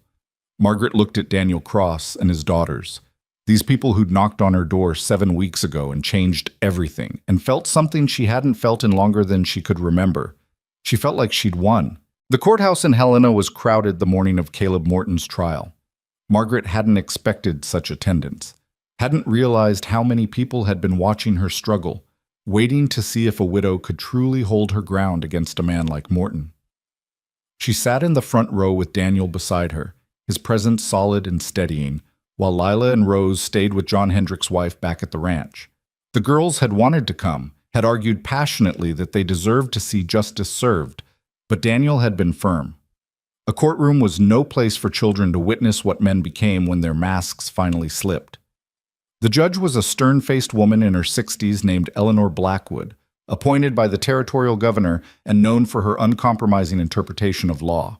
Margaret had heard stories about Judge Blackwood, how she'd once sentenced her own nephew to 6 months hard labor for cattle theft, how she tolerated no nonsense from lawyers who tried to use charm or intimidation in her courtroom. Looking at the judge's sharp eyes and compressed mouth, Margaret believed every story. Morton sat at the defendant's table with his expensive lawyer, a smooth-talking man from Denver, who'd arrived 2 days before the trial wearing clothes that probably cost more than Margaret's annual income. Morton himself looked diminished somehow, his usual commanding presence reduced by the simple fact of being accused. He wouldn't meet Margaret's eyes, she noticed, kept his gaze fixed straight ahead as if she didn't exist. The prosecution was handled by the territorial attorney, a competent if uninspiring man named Wallace, who'd interviewed Margaret and Daniel extensively in the weeks leading up to trial. He'd been skeptical at first. Margaret had seen it in his expression when she'd first told her story. But the physical evidence and the written confession from Morton's hired men had convinced him. This was a case he could win, and winning cases against wealthy ranchers made careers. "All rise for the Honorable Judge Eleanor Blackwood," the bailiff announced, and the courtroom rustled to its feet. Judge Blackwood entered with measured steps and took her seat, her eyes sweeping the crowded room with an expression that suggested she found the spectacle distasteful but expected. "Be seated. We're here for the matter of the territory versus Caleb James Morton, who stands accused of conspiracy to commit arson, attempted theft of livestock, and conspiracy to commit fraud through intimidation. Mr. Wallace, you may begin." The prosecutor stood, buttoning his jacket with deliberate precision. "Your Honor, members of the court, this is a case about greed masquerading as inevitability. The defendant, Mr. Morton, is a wealthy and established rancher who decided that his neighbor's misfortune was his opportunity. When Mrs. Margaret Wells was widowed last spring, Mr. Morton began a campaign of intimidation and sabotage designed to force her from her land so he could purchase it at a fraction of its value. We will prove through physical evidence, eyewitness testimony, and the defendant's own hired men that Mr. Morton orchestrated a barn fire that destroyed Mrs. Wells' property and later attempted to scatter her livestock through fence cutting and planned cattle rustling. This was not business competition. This was not free market negotiation. This was criminal conspiracy, plain and simple." Wallace's opening was workmanlike but effective. He laid out the timeline clearly, established Morton's motive through documented offers to buy Margaret's land, and previewed the testimony to come. When he finished, Morton's lawyer rose with the kind of theatrical flourish that made Margaret's teeth clench. "Your Honor, my name is Cornelius Fitzpatrick, and I represent Mr. Morton in this unfortunate matter. Unfortunate because my client, a pillar of this community and a man of unimpeachable character, finds himself accused of crimes based on the word of common criminals and the suspicions of a widow who, and I say this with all sympathy, may be overwhelmed by circumstances beyond her understanding." Fitzpatrick's voice dripped false compassion. "We will show that Mr. Morton had no involvement whatsoever in the alleged crimes, that the men who committed these acts were rogue elements acting on their own initiative, and that any connection to my client is purely circumstantial and the product of desperate imagination rather than fact." Margaret felt Daniel tense beside her at the phrase desperate imagination, but he said nothing, merely reached over and briefly squeezed her hand in silent support. The gesture steadied her, reminded her that she wasn't alone in this room full of watching eyes and whispered speculation. The prosecution called its first witness, Sheriff Coleman, who testified about finding the 3 men in the act of cutting Margaret's fence, about the physical evidence collected, and about the verbal confession made on site. Fitzpatrick tried to undermine him on cross-examination, suggesting the confession was coerced or that the men might have been lying to save themselves, but Coleman held firm. Those men confessed freely and were quite specific about Mr. Morton's involvement, Coleman said, his voice flat and factual. They named him by name, described meetings where he'd given them instructions, and provided details about payment that we later verified through bank records. Mr. Morton can't explain away. Next came John Hendricks, who described watching the fence cutting through his spyglass and identifying the branded cloth one of the men had dropped. Fitzpatrick tried to suggest Hendricks had a financial interest in supporting Margaret, perhaps hoping to buy her land himself if Morton was removed as competition, but Hendricks shut that down immediately. "I don't want Mrs. Wells' land, Mr. Fitzpatrick. I have plenty of my own. What I want is to live in a community where widows aren't terrorized by wealthy men who think power gives them the right to destroy what they can't buy." Hendricks looked directly at Morton. "I've known Caleb Morton for 15 years. Used to respect him. But what he did to that woman crossed every line of decency, and I won't pretend otherwise to save his reputation." The courtroom stirred at that, a ripple of reaction that Judge Blackwood silenced with a single sharp look. "Order. Continue, Mr. Wallace." Then came the 3 hired men, brought from jail in chains. They'd been promised reduced sentences in exchange for truthful testimony, and they delivered. The youngest, a man named Billy Cooper, who couldn't have been more than 20, described in painful detail how Morton had approached them at a saloon, how he'd outlined his plan, how he'd paid them in advance for the barn fire with instructions to make it look accidental. "He said nobody would believe a woman over him," Cooper testified, his voice shaking slightly. "Said she'd fold under pressure and sell cheap, and we'd get another payment when she did. When the fire didn't break her, he got angry. That's when he told us to go after the cattle, to make it look like she couldn't protect her stock." "And did Mr. Morton ever express concern about Mrs. Wells' welfare?" Wallace asked. "About whether these actions might harm her?" "No, sir. He talked about her like she was an obstacle, not a person. Said women had no business running ranches anyway, that he was just helping nature take its course." Cooper finally looked at Margaret, his expression miserable. "I'm sorry, ma'am. We needed the money, and we didn't think about what it meant to you. That was wrong." Fitzpatrick's cross-examination was aggressive, trying to paint Cooper and his companions as unreliable criminals who would say anything for a lighter sentence. But their stories were too consistent, too detailed, and corroborated by too much physical evidence to be dismissed. By the time the third man had testified, confirming everything the others had said, even Fitzpatrick looked like he knew he was fighting a losing battle. Then Wallace called Daniel to the stand. Margaret watched him walk to the witness box with that same steady confidence he brought to everything. No swagger, no hesitation, just a man prepared to tell the truth and let it stand on its own weight. He was sworn in, stated his name and occupation, and settled into the chair with his hands folded calmly in his lap. "Mr. Cross," Wallace began, "please describe your employment relationship with Mrs. Wells." "I'm her ranch manager and general laborer. I handle the heavy work, maintenance, livestock management, and property security." Daniel's voice was clear and measured. "I've been employed by her for approximately 3 months. And in that capacity you were present the night Mrs. Wells's barn burned?" "I was. I slept in her house that night, in the parlor, with her permission, because we'd received a threatening note several days earlier. I wanted to be closer in case of trouble." Daniel described waking to the smell of smoke, getting the animals out, fighting the fire. His testimony was factual, unemotional, but Margaret could see the jury leaning forward, engaged by his obvious competence and honesty. Wallace walked him through the investigation that followed, the decision to use the cattle as bait, the night they'd caught Morton's men in the act. Daniel's recall was precise, times, positions, exact words spoken. It was the testimony of someone who'd been paying very close attention because he'd known it would matter.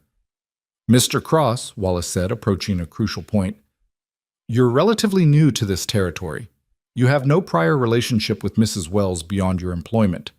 Why involve yourself so deeply in this situation? Why not simply leave when trouble started?" Daniel was quiet for a moment, his eyes finding Margaret's across the courtroom.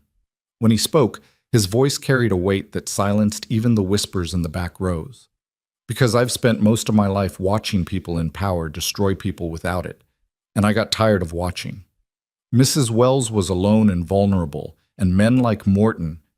He glanced at the defendant for the first time. Men like him see that as opportunity instead of tragedy.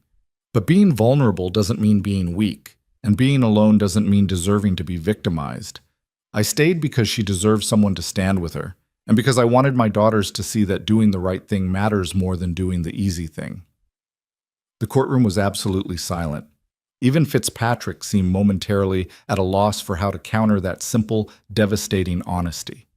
When he finally rose for cross-examination, his usual bombast was notably muted. "Mr. Cross, you're a drifter by your own admission, a man with no permanent home, no deep roots in this community. Isn't it possible that you saw an opportunity in Mrs. Wells' vulnerability? A chance to secure employment? Perhaps even more than employment, by making yourself indispensable?" "I'm employed by Mrs. Wells, yes. That's not a secret." Daniel's expression didn't change. "As for the rest of your insinuation, I'll say this plainly. My interest in Mrs. Wells' welfare is professional and personal, but it's also honorable. I've never taken advantage of her situation, never asked for more than fair wages, and never suggested anything inappropriate. If you're implying I orchestrated this entire situation to somehow benefit myself, you'll need to explain how burning down a barn and risking my employer's livestock serves my interests. Perhaps you saw Mr. Morton as competition. Perhaps you hope to eliminate him and position yourself as what?" Daniel's voice sharpened slightly. "As a landowner? I have no money to buy land, Mr. Fitzpatrick. As a suitor? Mrs. Wells has given me no indication she desires that, and I've made no advances. Your theory requires me to be either a criminal mastermind or a con artist, and the evidence shows I'm neither. I'm a man who does honest work for honest pay, and who happened to be present when your client tried to destroy an innocent woman's livelihood." Fitzpatrick abandoned that line of questioning quickly, trying instead to poke holes in Daniel's observations from the night they'd caught the fence cutters. But Daniel's recall remained unshakable, and eventually Fitzpatrick sat down with visible frustration. Finally, Wallace called Margaret herself to the stand. She walked forward on legs that felt steadier than she'd expected, was sworn in, and took her seat facing a courtroom full of people who'd been judging her for months. Some sympathetic, some skeptical, all waiting to hear her tell her own story in her own words. Wallace began gently, establishing her background, her marriage to Thomas, his death, her struggle to maintain the ranch alone. Then he moved to Morton's involvement, the offers to buy that had become increasingly insistent, the rumors she'd heard about her inevitable failure, the threatening note, the barn fire. "Mrs. Wells, can you describe what you lost in that fire?" Margaret took a breath, steadying herself. "All my winter hay, all my tools and equipment that couldn't be salvaged, saddles, harnesses, spare parts for equipment, seed stores for spring planting. In monetary terms, probably $1,500 worth of property. In practical terms, nearly everything I needed to survive the winter and plant crops in spring. And yet you didn't sell to Mr. Morton after the fire. Why not?" "Because selling would mean he won. It would mean that terrorizing women works, that burning someone's property is an effective negotiation tactic. I couldn't live with myself if I taught my community that lesson." Margaret looked directly at Morton, forcing him to meet her eyes for the first time. "And because this is my land. My husband built it from nothing, and he trusted me to keep it. I don't break trust, Mr. Wallace. Not for money, not for ease, and certainly not for a man who thinks widows are easy targets." The courtroom erupted in scattered applause before Judge Blackwood's gavel silenced it. "Order!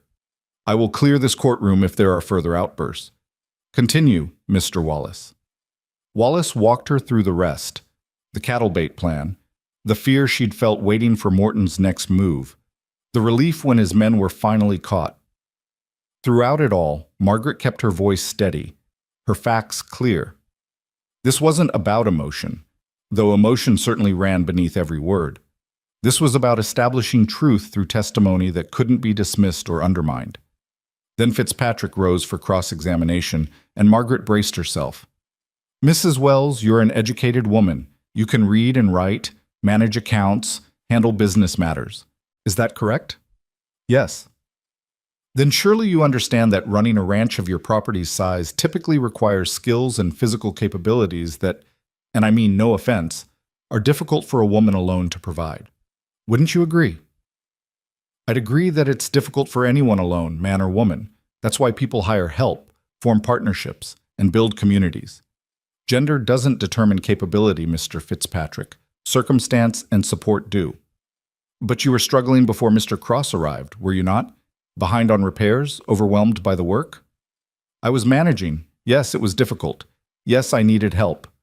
That's why I hired Mr. Cross when the opportunity arose. Needing help doesn't equal failing, and it certainly doesn't justify what your client did. Fitzpatrick shifted tactics. Mrs. Wells, you've painted my client as a villain, but isn't it true that Mr. Morton made you several generous offers to purchase your land? Offers that would have solved your financial difficulties? He made offers, yes. I don't know that I'd call them generous. Below market value, certainly, especially after the fire that he orchestrated specifically to devalue my property. Margaret felt her anger rising and forced it down, keeping her voice level. And even if his offers had been generous, I wasn't selling. My refusal was clear and repeated. What followed wasn't business negotiation. It was retaliation. You're asking this court to believe that a respected rancher, a man who's contributed to this community for decades, would risk everything to acquire your specific property. Why? What makes your land so valuable that he'd resort to crime? You'd have to ask Mr. Morton that, but I suspect it's not about the land's value. It's about his pride. I said no to him. Women don't say no to Caleb Morton, so he decided to make me an example. Margaret leaned forward slightly. You want to know why he did it? Because he could. Because he thought no one would believe me over him. Because he's gotten away with behavior like this before and assumed he'd get away with it again. That's a serious accusation. It's a serious crime he committed, Mr. Fitzpatrick. The accusations match the severity. Fitzpatrick tried several more angles, but Margaret held firm, refusing to be rattled or led into contradictions.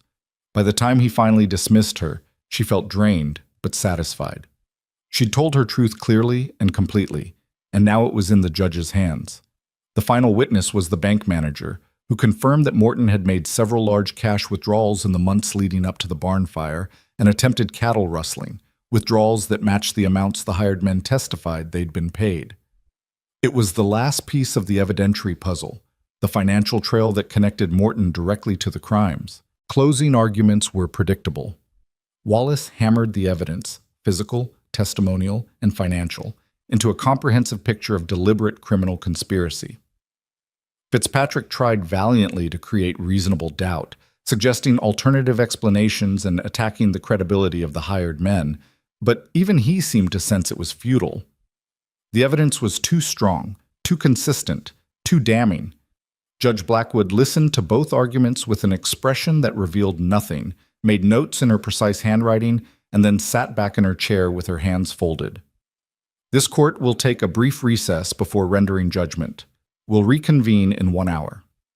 The courtroom emptied slowly, people clustering in conversation, speculation running rampant about what the judge would decide. Margaret stepped outside into winter sunshine that felt blindingly bright after the dim courtroom, and Daniel followed her, positioning himself slightly between her and the crowd in that protective way he had. "You did well in there," he said quietly. "Better than well? You were remarkable." "I was angry," Margaret admitted. "Tried not to show it too much, but it was there."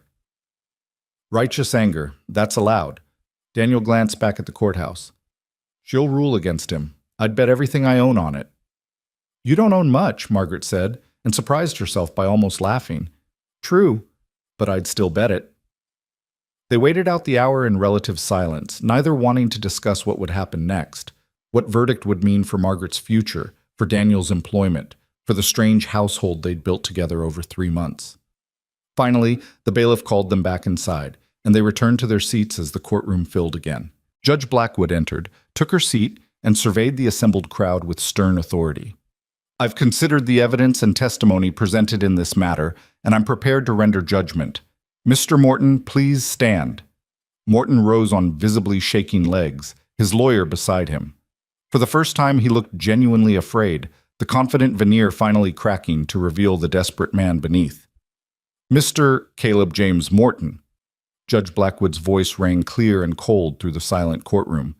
"This court finds you guilty on all charges. The evidence against you is overwhelming and your actions reprehensible. You used your wealth and influence to terrorize a widow, to destroy her property, and to attempt theft of her livestock. You hired men to commit crimes on your behalf, and then attempted to evade responsibility when those crimes were discovered.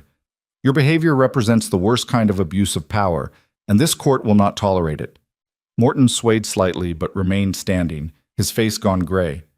"I hereby sentence you to 5 years hard labor in the territorial prison, with the possibility of parole after 3 years if your behavior warrants it.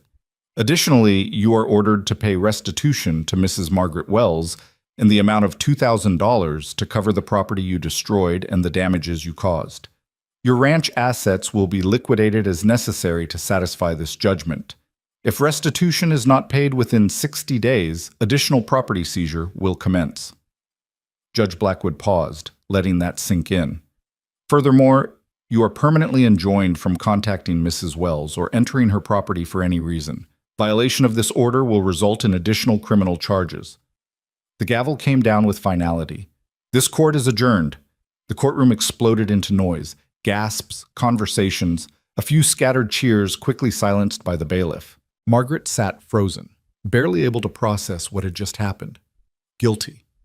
On all charges. 5 years. $2,000. It was more than she'd hoped for, more than she'd dared to expect.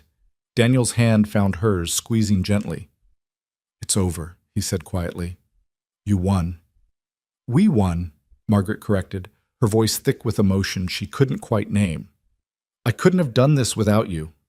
Morton was being led away in chains, his lawyer already talking urgently about appeals that probably wouldn't matter. The man who'd tried to destroy her was broken, ruined by his own greed and by the justice system that had actually, miraculously, worked the way it was supposed to. People approached to congratulate her, John Hendricks clapping her shoulder with genuine pride, Sheriff Coleman nodding his approval, even some townspeople who'd been skeptical before now, offering awkward but sincere support. Margaret accepted it all in a daze, still struggling to believe it was real, that the months of fear and struggle had actually ended in vindication. Outside the courthouse, standing in winter sunshine that seemed brighter than before, Margaret finally let herself feel the full weight of relief. Her land was safe. Her enemy was defeated. The rumors that had followed her for months would be replaced by a new story, the story of a widow who'd stood her ground and won. "Mrs. Wells," a young man approached, hat in hand. "I'm a reporter for the Helena Independent. Would you be willing to answer a few questions about your case? People are calling it a landmark judgment, a woman successfully defending her property rights against a powerful man." "That's news." Margaret glanced at Daniel, who gave her an encouraging nod. "All right," she said, "but make sure you get it right. This wasn't about me being a woman. It was about me being a person who refused to be victimized. That distinction matters." The reporter scribbled notes enthusiastically. "What would you say to other women in similar situations? Other widows facing pressure or intimidation?" Margaret thought about her answer carefully. "I'd say that you're stronger than you think you are. That asking for help isn't weakness, it's wisdom. That the law, for all its flaws, can actually work if you're brave enough to use it, and that men like Caleb Morton depend on your fear and isolation. Don't give them either. Find people you can trust, stand your ground, and fight like hell for what's yours." The reporter wrote furiously, then looked up with eyes that suggested he recognized the significance of what she'd said. "Thank you, Mrs. Wells. This will run in tomorrow's edition." As he left, Daniel turned to Margaret with something like pride in his expression. "You're going to be famous, the widow who took down Caleb Morton." "I'm going to be notorious," Margaret corrected. "There's a difference, but right now, I don't care. Right now, I just want to go home." "Then let's go home." They rode back to the ranch in comfortable silence, arriving as the sun was setting and painting the mountains in shades of purple and gold. Lila and Rose came running from the bunkhouse the moment they heard the horses, their faces anxious with waiting. "What happened?" Rose demanded. "Did they put him in jail?" "They did," Margaret confirmed, dismounting. 5 years in prison, and he has to pay me $2,000 for what he destroyed." Both girls whooped with joy, dancing around each other in a celebration that made Margaret smile despite her exhaustion. Daniel watched his daughters with an expression of such fierce love that Margaret felt something twist in her chest. Not pain, exactly, but recognition of how much this man had to lose, how much he risked every day by staying here with her. That evening, after a celebratory dinner that Mrs. and Hendricks had helped prepare, after the twins had finally gone to bed, still chattering excitedly about justice and victory, Margaret and Daniel sat on her porch in the cold night air, wrapped in blankets and watching stars emerge in a sky so clear it seemed infinite. "What happens now?" Daniel asked quietly. "With the ranch? With your plans?" "I rebuild the barn, pay off my debts with Morton's restitution money. Maybe hire another hand for the heavy work come spring." Margaret paused. "And I keep you employed, if you're willing to stay." "I'm willing." He said it simply, but something in his voice suggested there was more he wanted to say. "Daniel," Margaret began, then stopped, unsure how to voice what she was thinking. "These past 3 months they've changed everything. You changed everything. And I need you to know that whatever comes next, whatever we decide about the future, I'm grateful. For your work, yes, but also for your presence. For your daughters. For the way you made my house feel less empty." He was quiet for a long moment, his profile sharp against the starlit sky. "Margaret, there's something I need to tell you, something I should have said before, but didn't know how." She waited, her heart suddenly hammering. "I told you I came here because I'd heard about you, because I thought you might be someone worth knowing. That was true, but it wasn't complete." He turned to face her fully. "I stayed because somewhere in the watching and the working and the daily proximity, I stopped seeing you as a worthy cause and started seeing you as just you.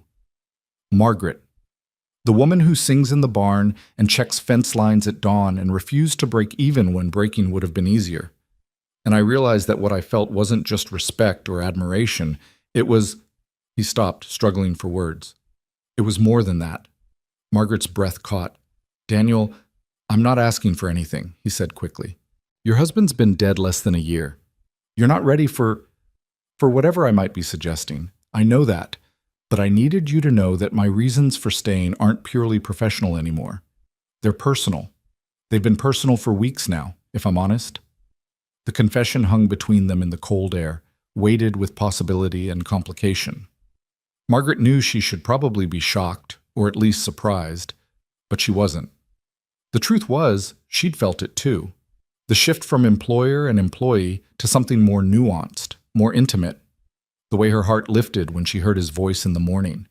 The way his presence had become essential rather than convenient.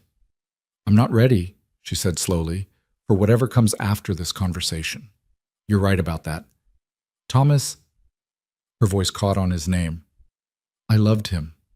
I still love him, in the way you love someone who shaped your life. And I need time to figure out who I am without him before I can figure out who I might be with someone else." "I understand," Daniel said, and sounded like he genuinely did. "But," Margaret continued, "I'm also not blind or stupid. I know what's been growing here between us, and I know that time changes things, that grief eventually makes room for other feelings." She met his eyes. "So I'm asking you to be patient, to stay, to work, to let your daughters keep weaving themselves into my life, to let me have the time I need to become someone ready for more." "How much time?" Daniel asked quietly. "I don't know, months? Maybe longer. Is that fair to ask?" "Margaret, I've been drifting for 5 years. I can wait a few more months if it means I'm drifting towards something real instead of just away from loneliness." He smiled slightly. "Besides, my daughters adore you. Leaving would break their hearts more than mine." "Liar," Margaret said, but gently. "They'd survive. You, though, you're invested now." "I am," he admitted. "Completely invested. In this land, in this life, in—" He paused. "In you. So yes, I'll wait. I'll work. I'll be whatever you need me to be until you're ready for me to be more." They sat together in companionable silence, not touching, but close enough that Margaret could feel his warmth beside her.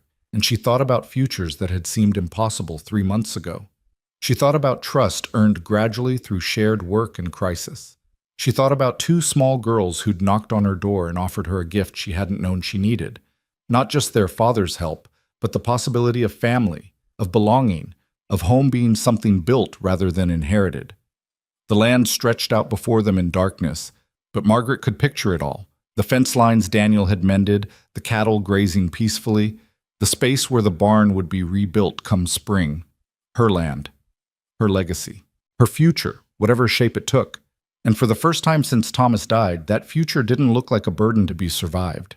It looked like possibility. Winter settled over the ranch with surprising gentleness after the trial, as if the land itself recognized that Margaret had weathered enough storms for 1 year.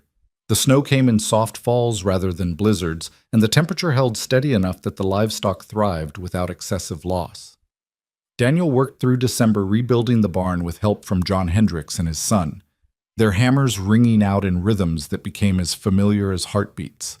Margaret managed the books and watched her accounts slowly shift from red to black as Morton's restitution money arrived in installments, each payment a small vindication.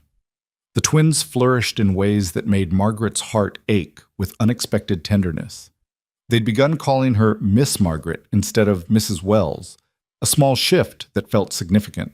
Rose had started leaving drawings tucked under Margaret's coffee cup each morning, crude sketches of horses and mountains and people holding hands that Margaret carefully preserved in a box she kept by her bed.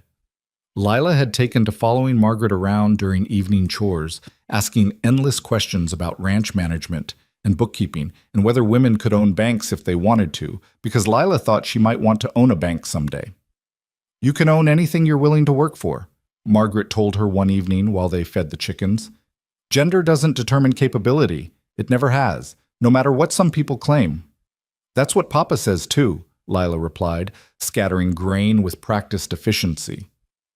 "He says the world tells women they can't do things, and then acts surprised when women prove the world wrong." "Your father is a wise man." "He's also lonely," Lila said with the blunt honesty of children. "He tries to hide it, but Rose and I notice. He smiles more around you, Miss Margaret. Did you know that?" Margaret felt heat rise in her cheeks despite the cold air. "Lila, that's not... You shouldn't... I'm just saying what's true. Papa taught us not to lie, even when truth is uncomfortable." Lila looked up with those dark eyes that seemed far too knowing for a 6-year-old. "You smile more around him too." "Rose and I think that's good. We think maybe lonely people should stop being lonely if they can help it." Before Margaret could formulate a response that wouldn't encourage this line of conversation while also not dismissing the child's observations, Daniel's voice called from the barn. "Lila, need your eyes on this measurement." Lila ran off, leaving Margaret standing among the chickens with her thoughts in disarray. The child was right, of course. Margaret did smile more lately, did feel lighter, less burdened by the weight of solitary responsibility. But acknowledging that felt like betraying Thomas somehow, like admitting that life could continue and even improve without him. She finished with the chickens and returned to the house, where she found Rose at the kitchen table laboriously copying letters from one of the primers Daniel used for the twins' education. The girl looked up as Margaret entered, her face brightening. "Miss Margaret, how do you spell belonging? Papa said to ask you because you're good with complicated words." Margaret spelled it out, watching Rose write each letter with careful precision. "What are you writing?" "A story about a girl who doesn't have a home until she finds people who want her around." Rose bit her lip in concentration. "Papa says all good stories are really about belonging, even when they pretend to be about other things." "Your father says a lot of wise things." "He thinks them first, though, sometimes for a long time before he says them out loud." Rose glanced up. "I think he's been thinking about belonging a lot lately, about whether we really belong here or if we're just visiting." The question in her voice was unmistakable. Margaret pulled out a chair and sat down beside the child, choosing her words carefully. "Rose, you and your sister and your father are not visitors. This is your home for as long as you want it to be. Do you understand that?" "Even if..." Rose stopped, struggling with something. "Even if things change, even if Papa and you..." She couldn't quite finish the thought, but Margaret understood what she was asking. "Even then," Margaret said firmly, "whatever happens between your father and me, whether things stay as they are or become something different, you girls are part of my life now. That doesn't change." Rose's smile was blinding in its relief and joy. She threw her arms around Margaret's neck in an impulsive hug that caught Margaret off guard and filled her chest with an emotion she couldn't quite name. When had these children become so essential? When had their happiness become tangled up with her own? Christmas arrived with unusual warmth, not in temperature, but in atmosphere. Margaret had spent previous Christmases going through motions, marking the holiday because tradition demanded it, but finding little joy in celebrations meant for families she no longer had. This year felt different. She and the twins made decorations from pine branches and ribbons, filled the house with the smell of baking cookies, and planned a modest feast that somehow felt abundant anyway. On Christmas Eve, after the twins had gone to bed with stockings hung by the bunkhouse stove, Daniel knocked on Margaret's door carrying something wrapped in cloth. "I made something," he said, almost shy in a way she'd never seen him. "For you, for the house, technically, but just open it." Margaret unwrapped the cloth to reveal a wooden sign, beautifully carved and sanded smooth, with words burned into the surface in elegant script. Wells Ranch, founded 1889, defended 1891. Her throat tightened. "Daniel, I thought you should acknowledge what you did. What we did, but mostly what you did." His voice was quiet, but intense. "You defended this place. You earned the right to have that recognized." Margaret ran her fingers over the carved letters, feeling the care that had gone into each stroke. "When did you make this?" "Nights, mostly, after everyone was asleep. I wanted—" He paused, seeming to search for words. "I wanted you to have something permanent, something that marked this as yours beyond just legal papers. A declaration." "It's perfect," Margaret said, meaning it. "Thank you for this and for—" She gestured vaguely, encompassing everything she couldn't articulate. "For everything." They stood in her doorway, the space between them charged with things unsaid, and Margaret felt the pull of possibility so strongly it frightened her. It would be easy to close that distance, to let whatever was building between them finally break through into something undeniable. But easy wasn't the same as right, and she'd promised herself she'd take the time she needed. "I should go," Daniel said, recognizing the moment for what it was. "Early morning tomorrow, and the girls will be up at dawn." "Daniel, wait." Margaret caught his arm as he turned. "I need you to know I'm trying, to be ready, to become someone who can accept what you're offering. It's just taking time," he finished for her. "I know, Margaret, and I meant what I said about waiting. I'm not going anywhere." After he left, Margaret hung the sign above her fireplace where she could see it from her favorite chair, and she thought about declarations and defenses and what it meant to claim something as truly yours. The ranch was hers legally, yes, but it was becoming hers in deeper ways too, shaped by her choices, defended by her courage, marked by her refusal to surrender. The new year arrived with clear skies and bitter cold that tested the barn's newly completed roof and found it solid. Margaret celebrated by paying off the last of her bank debt, walking into the Helena Bank with a check that represented months of careful management and Morton's forced restitution. The banker accepted it with surprise and grudging respect, updating her account status from probationary to good standing with strokes of his pen that felt like absolution. "You've done well, Mrs. Wells," he said, his tone suggesting he hadn't expected to be saying those words. "Better than most thought possible." "Better than most wanted possible, you mean," Margaret corrected. "But thank you. I'll continue to do well." She walked out of that bank with her head high and her shoulders straight, and she realized somewhere between the door and her horse that she'd stopped caring what most people thought. The people who mattered. Daniel, the twins, John Hendricks, the handful of neighbors who'd offered genuine support. Those people knew her worth. The rest were just noise. January brought the Helena Independent's follow-up story on her case, featuring her quote about women defending their property rights prominently in the opening paragraph. The article sparked letters from other widows across the territory, women facing similar pressures or dealing with similar struggles. Margaret answered each one personally, offering what advice she could and feeling a strange sense of purpose in the correspondence. She wasn't just defending her own land anymore. She'd become, inadvertently, a symbol of possibility for women who'd been told they couldn't survive alone. "You're famous," Daniel observed one evening, watching her seal her 5th letter of the day. "I'm notorious," Margaret corrected, echoing what she'd said after the trial. "There's a difference." "Is there?" He smiled slightly. "Because from where I'm standing, you look like someone who matters, someone whose voice carries weight." "I never wanted weight. I just wanted to keep my land." "You can have both. In fact, you already do." Daniel moved to the window, looking out at the ranch that had become as much his home as hers over the past 5 months. "The bank president was in town yesterday. Hendricks told me. He was asking questions about you, about whether your success was sustainable or just a lucky break." Margaret felt irritation flare. "Let him ask. I'll prove it's sustainable through continued success. That's the only answer that matters." "That's what I told Hendricks to tell him." Daniel turned back to her, his expression thoughtful. "Margaret, have you thought about expansion? About what comes after survival?" "I've thought about stability, about maintaining what I have." "But you have more resources now than you did 6 months ago, more credibility, more support." He crossed back to the table, pulling out a chair and sitting across from her.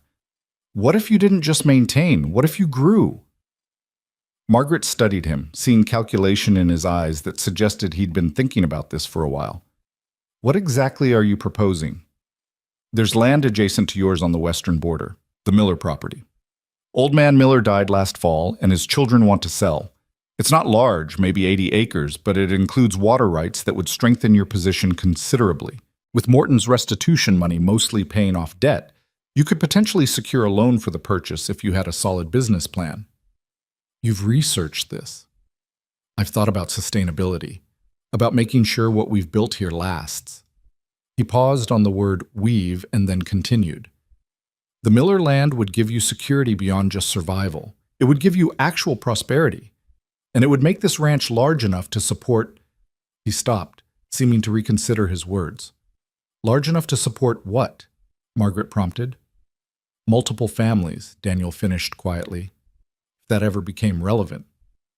The implication hung between them, and Margaret felt her pulse quicken. He was talking about the future.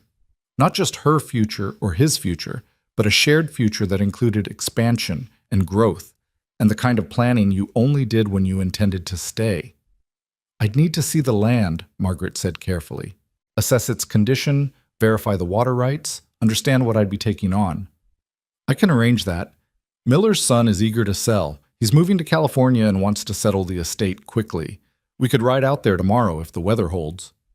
They did exactly that, leaving the twins with Mrs. Hendricks and riding west toward the Miller property as the sun rose over mountains still white with snow. The land was good, not prime grazing but solid, with a creek running through it that fed into Margaret's existing water sources and gentle slopes that would support cattle well. The house was abandoned and needed work, but the barn was sound and there were improvements that could be built upon. Standing on a rise overlooking both the Miller property and her own ranch beyond it, Margaret felt something shift in her understanding of her own possibilities. She'd spent so long focused on defense, on holding what she had, that she'd forgotten about advancement, about building something larger than survival. "What do you think?" Daniel asked, his horse shifting beside hers. "I think it's ambitious, and expensive, and risky." Margaret paused. "I think it's exactly what I should do." His smile was proud and warm. "I was hoping you'd say that." They rode back making plans, discussing numbers and timelines and what would need to happen to make the purchase viable. Margaret found herself energized in a way she hadn't felt in months, her mind already cataloging improvements and calculating returns. This was more than just keeping what she had. This was actively building something larger, something that could sustain not just her, but a future she was only beginning to imagine clearly. February brought the loan approval from the bank, granted with conditions and higher interest than she would have liked, but granted nonetheless. Margaret signed the papers with Daniel as witness, and the Miller property became hers in a transaction that felt less like burden and more like possibility. They spent the rest of the month planning improvements, prioritizing repairs, and beginning the slow work of integrating the new land into the existing ranch operations. The twins celebrated the expansion by declaring themselves assistant property managers and drawing elaborate maps of the combined ranch that included fanciful elements like a library and a swimming pond, and in Rose's version, a house for Papa and Miss Margaret to share someday when they stop being scared. Margaret found that map tucked into her ledger one evening and stared at it for a long time, studying Rose's careful pencil strokes outlining a future the child saw as inevitable. Was she scared? Yes. Of making the wrong choice, of dishonoring Thomas's memory, of letting Daniel and his daughters into her heart only to lose them somehow. But she was also tired of being scared, tired of letting fear dictate her decisions. That night she sought out Daniel where he sat on the bunkhouse porch mending a bridle by lamplight. He looked up as she approached, surprise and something else crossing his face. "Margaret, everything all right?" "I found Rose's map," she said without preamble. "The one with the shared house." Daniel's expression shifted into chagrin. "I told her that was presumptuous. I'm sorry. Don't apologize. She's not wrong."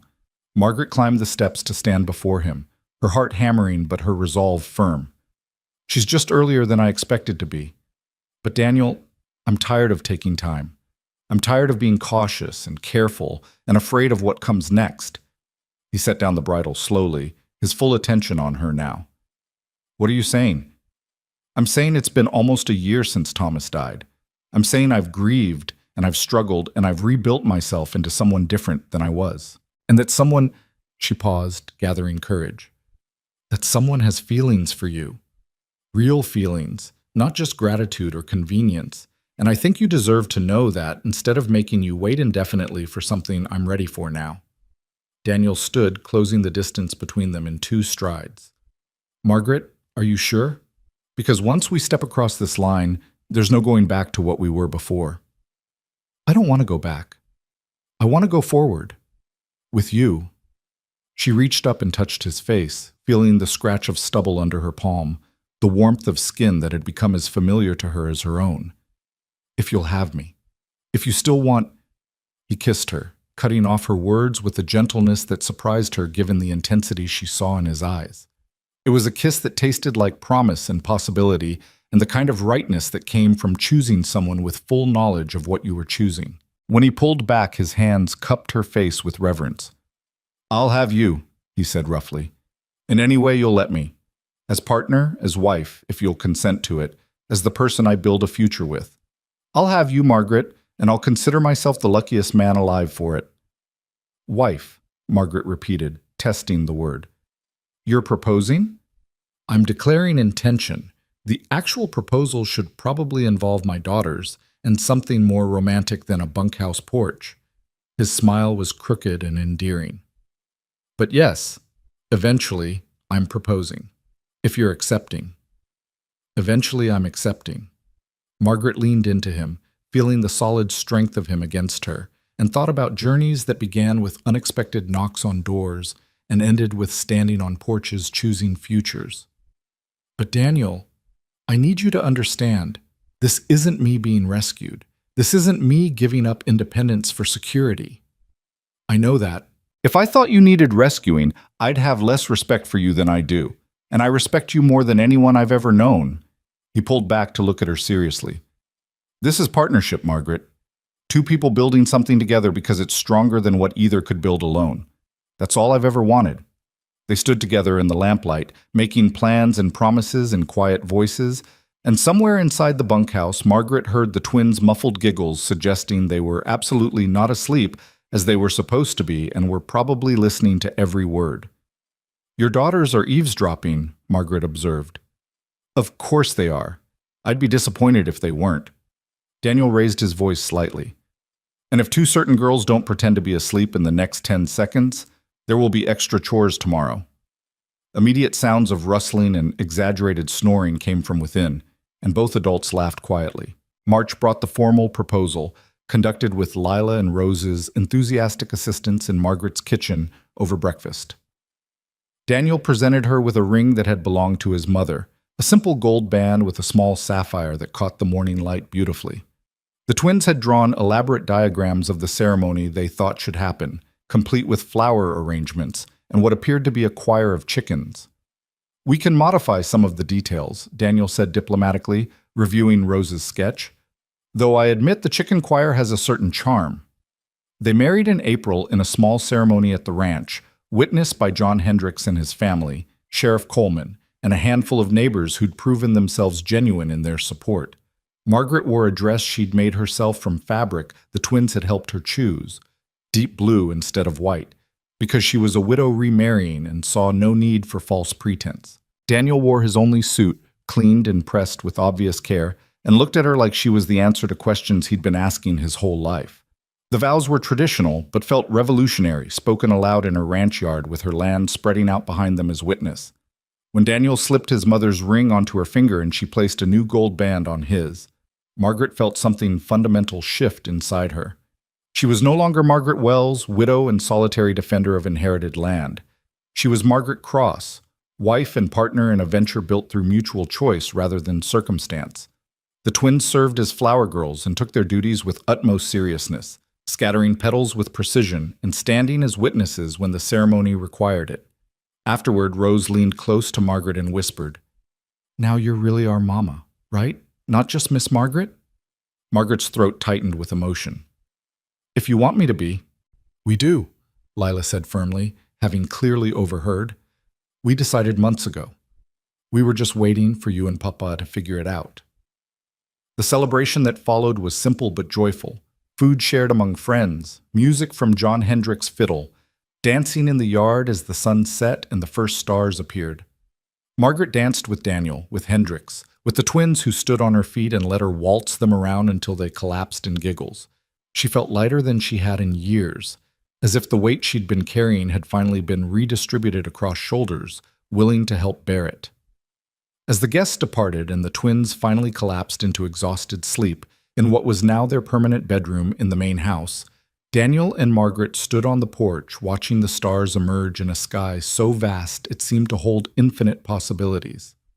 "Thank you," Daniel said quietly, his arm around her shoulders, her head resting against his chest. "For what?" "For taking a chance on a stranger and his daughters. For opening your door that night and your life in all the nights after. For being brave enough to trust when trusting was terrifying." He paused. "For choosing me." "You chose me first," Margaret pointed out. "You and those bold daughters of yours who knocked on my door and told me you loved me before we'd even met." "They weren't wrong." Daniel's voice held wonder. "I did love you, from watching you work and refuse to quit and stand up to forces larger than yourself. I loved your strength before I knew your face, and I loved your heart once I was lucky enough to see it. I'll love you for the rest of my life, Margaret Cross." That's not romantic poetry. It's simple fact. Margaret turned in his arms to face him. This man who'd appeared in her darkest hour and refused to leave even when leaving would have been easier. "I love you too. And your daughters. And the life we're building together. It's not the life I expected, but it's better than I could have imagined." They went inside together, climbing stairs to a bedroom that was now truly shared, and Margaret thought about journeys that began with endings and led through fire and conflict to new beginnings. Thought about two little girls brave enough to knock on a stranger's door. Thought about a man patient enough to wait while she found her way from grief to readiness. Thought about land defended and expanded and claimed not through birthright, but through choice and courage. The summer that followed was the most productive Margaret had ever experienced. The combined ranch flourished under their joint management, with Daniel handling the physical labor and Margaret managing the business aspects in a division of labor that played to their respective strengths. They hired 2 additional hands to help with the expanded property.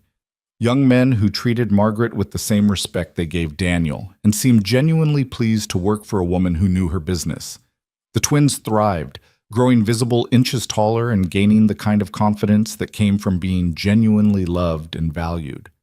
Rose discovered a talent for working with horses that astonished everyone, gentling difficult animals with a patience and intuition beyond her years.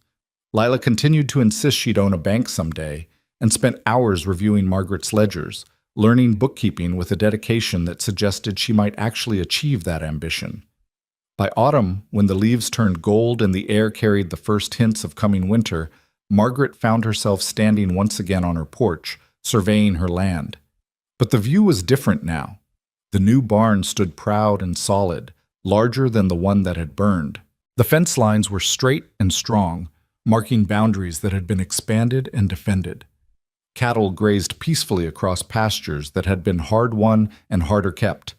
Smoke rose from the bunkhouse where the hired hands lived, and from her own chimney where dinner cooked and her family waited. Her family. The phrase still surprised her sometimes with its accuracy and power. She had a husband now, daughters who called her mama without hesitation, a home that felt full instead of empty. She had prosperity beyond mere survival, security beyond simple defense. She had built something real and lasting, and she had done it not despite being a widow alone, but by refusing to stay alone, by accepting help when it was offered and love when it proved itself genuine. Daniel came out to join her as he often did at sunset, slipping an arm around her waist and pulling her close. They stood together in comfortable silence, watching their land settle into evening, and Margaret felt a contentment so complete it bordered on disbelief. "Happy?" Daniel asked, knowing the answer but asking anyway. "Yes," Margaret said simply. "Happier than I thought possible."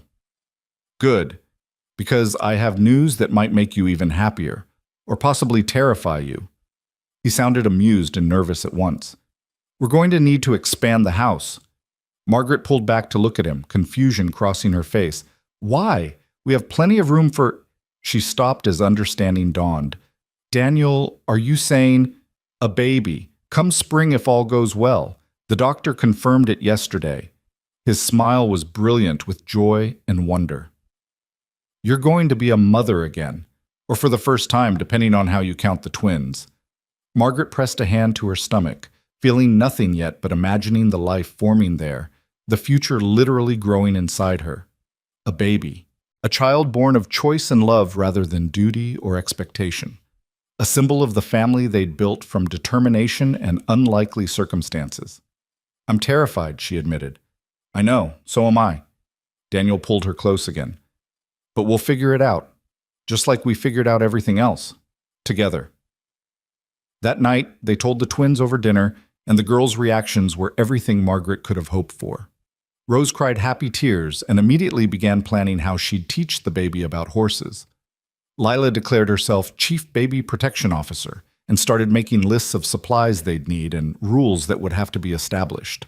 Both girls hugged Margaret with fierce protectiveness, and she realized they weren't worried about being replaced or losing importance. They were excited to gain another sibling, another person to love in their expanding family. Winter came again, the second winter since Daniel had arrived, but this time Margaret faced it with no fear. The barn was full of supplies, the house was warm and full of voices, and the future stretched ahead with clarity instead of uncertainty. She spent the cold months preparing for the baby, sewing tiny clothes with the twins' help, and transforming the small room off the master bedroom into a nursery that felt like hope made tangible. The baby arrived in May on a morning so beautiful it seemed orchestrated for new beginnings. A son, healthy and loud, with Daniel's dark eyes and Margaret's stubborn chin. They named him Thomas Daniel Cross, honoring both the past and the present, and Margaret held him in her arms and felt the final piece of her healing click into place. She had grieved Thomas Wells thoroughly and genuinely, had honored his memory through defending the land he'd built. But this new life, this child born of new love, represented something beyond grief, represented the possibility of building forward rather than just preserving backward. The twins adored their baby brother with an intensity that bordered on comical, fighting over who got to hold him and competing to make him smile. Daniel was a devoted father, rising for midnight feedings and walking the floor during fussy evenings with a patience that made Margaret's heart swell. And Margaret herself discovered that motherhood the second time around, chosen and prepared for, felt entirely different than she'd expected. More joyful, less frightening. Absolutely right. As summer settled over the ranch and Thomas Daniel grew from newborn to infant with astonishing speed, Margaret found moments to sit on her porch and simply exist in the life she'd built. The ranch prospered, her family thrived. The town that had once whispered about her now pointed to her as an example of success. And other women wrote asking for advice that Margaret gave freely, hoping to help others find the courage she'd had to fight for. One evening, with the baby asleep in his cradle, and the twins playing in the yard and Daniel working in the barn, Margaret took down the carved sign he'd made her and traced the words with her fingers. Wells Ranch, founded 1889, defended 1891. Below it, she'd recently added her own carving, burned carefully into the wood with Daniel's help. Cross Ranch. Built together, 1892. Two names, two families, one continuous story of survival and growth and refusal to surrender. She hung the sign back above the fireplace and stood back to admire it, this declaration of everything she'd fought for and everything she'd gained. A knock came at the door. Not the frantic knocking of that November night 2 years ago, but a gentle tap that proved to be John Hendricks bearing a basket of early vegetables from his wife's garden. "Thought you might want these for dinner," he said, handing over the basket. "And I wanted to tell you, there's talk of forming a territorial women's property rights association, and they're asking if you'd consider being on the founding board. Your story inspired it, apparently." Margaret took the basket, her mind already considering the implications. A formal organization to protect and advance women's property rights. A chance to ensure other widows didn't face what she'd faced, or at least faced it with better support. "Tell them yes," she said. "I'm interested." After Hendricks left, Margaret set about preparing dinner, her movements automatic and peaceful in her kitchen.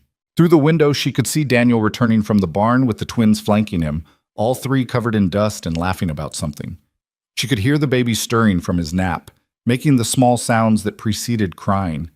She could smell bread baking and see sunset painting the mountains in shades that reminded her why she'd fought so hard to keep this place. When Daniel and the twins came inside, bringing noise and energy and life with them, Margaret felt her heart swell with a gratitude so profound it nearly hurt. This was what she'd defended.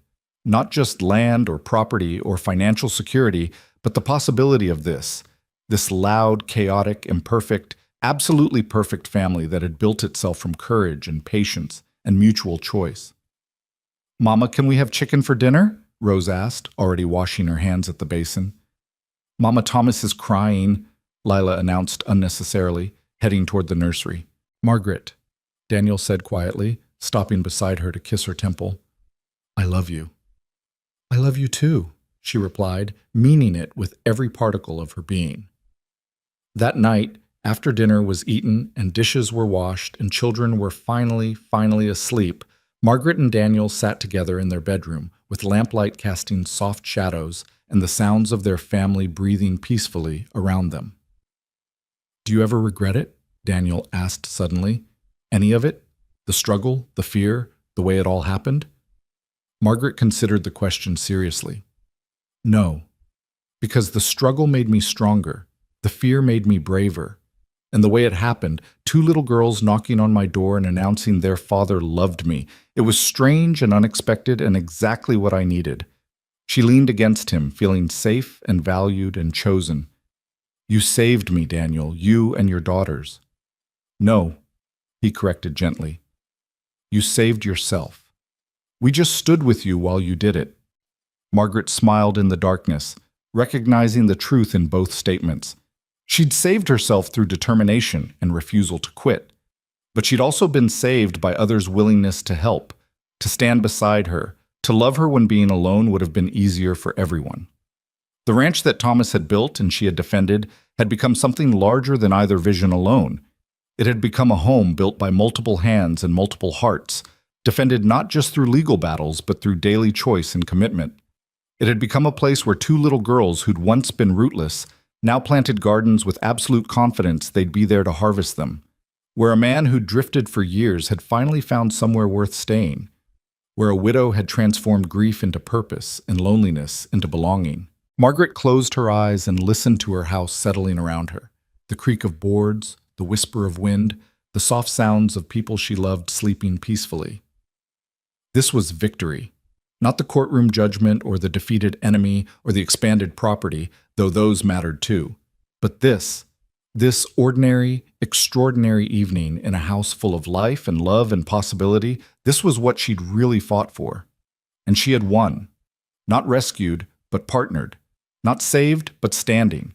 Not alone on the plains with winter closing in, but rooted firmly with people beside her and a future bright enough to believe in.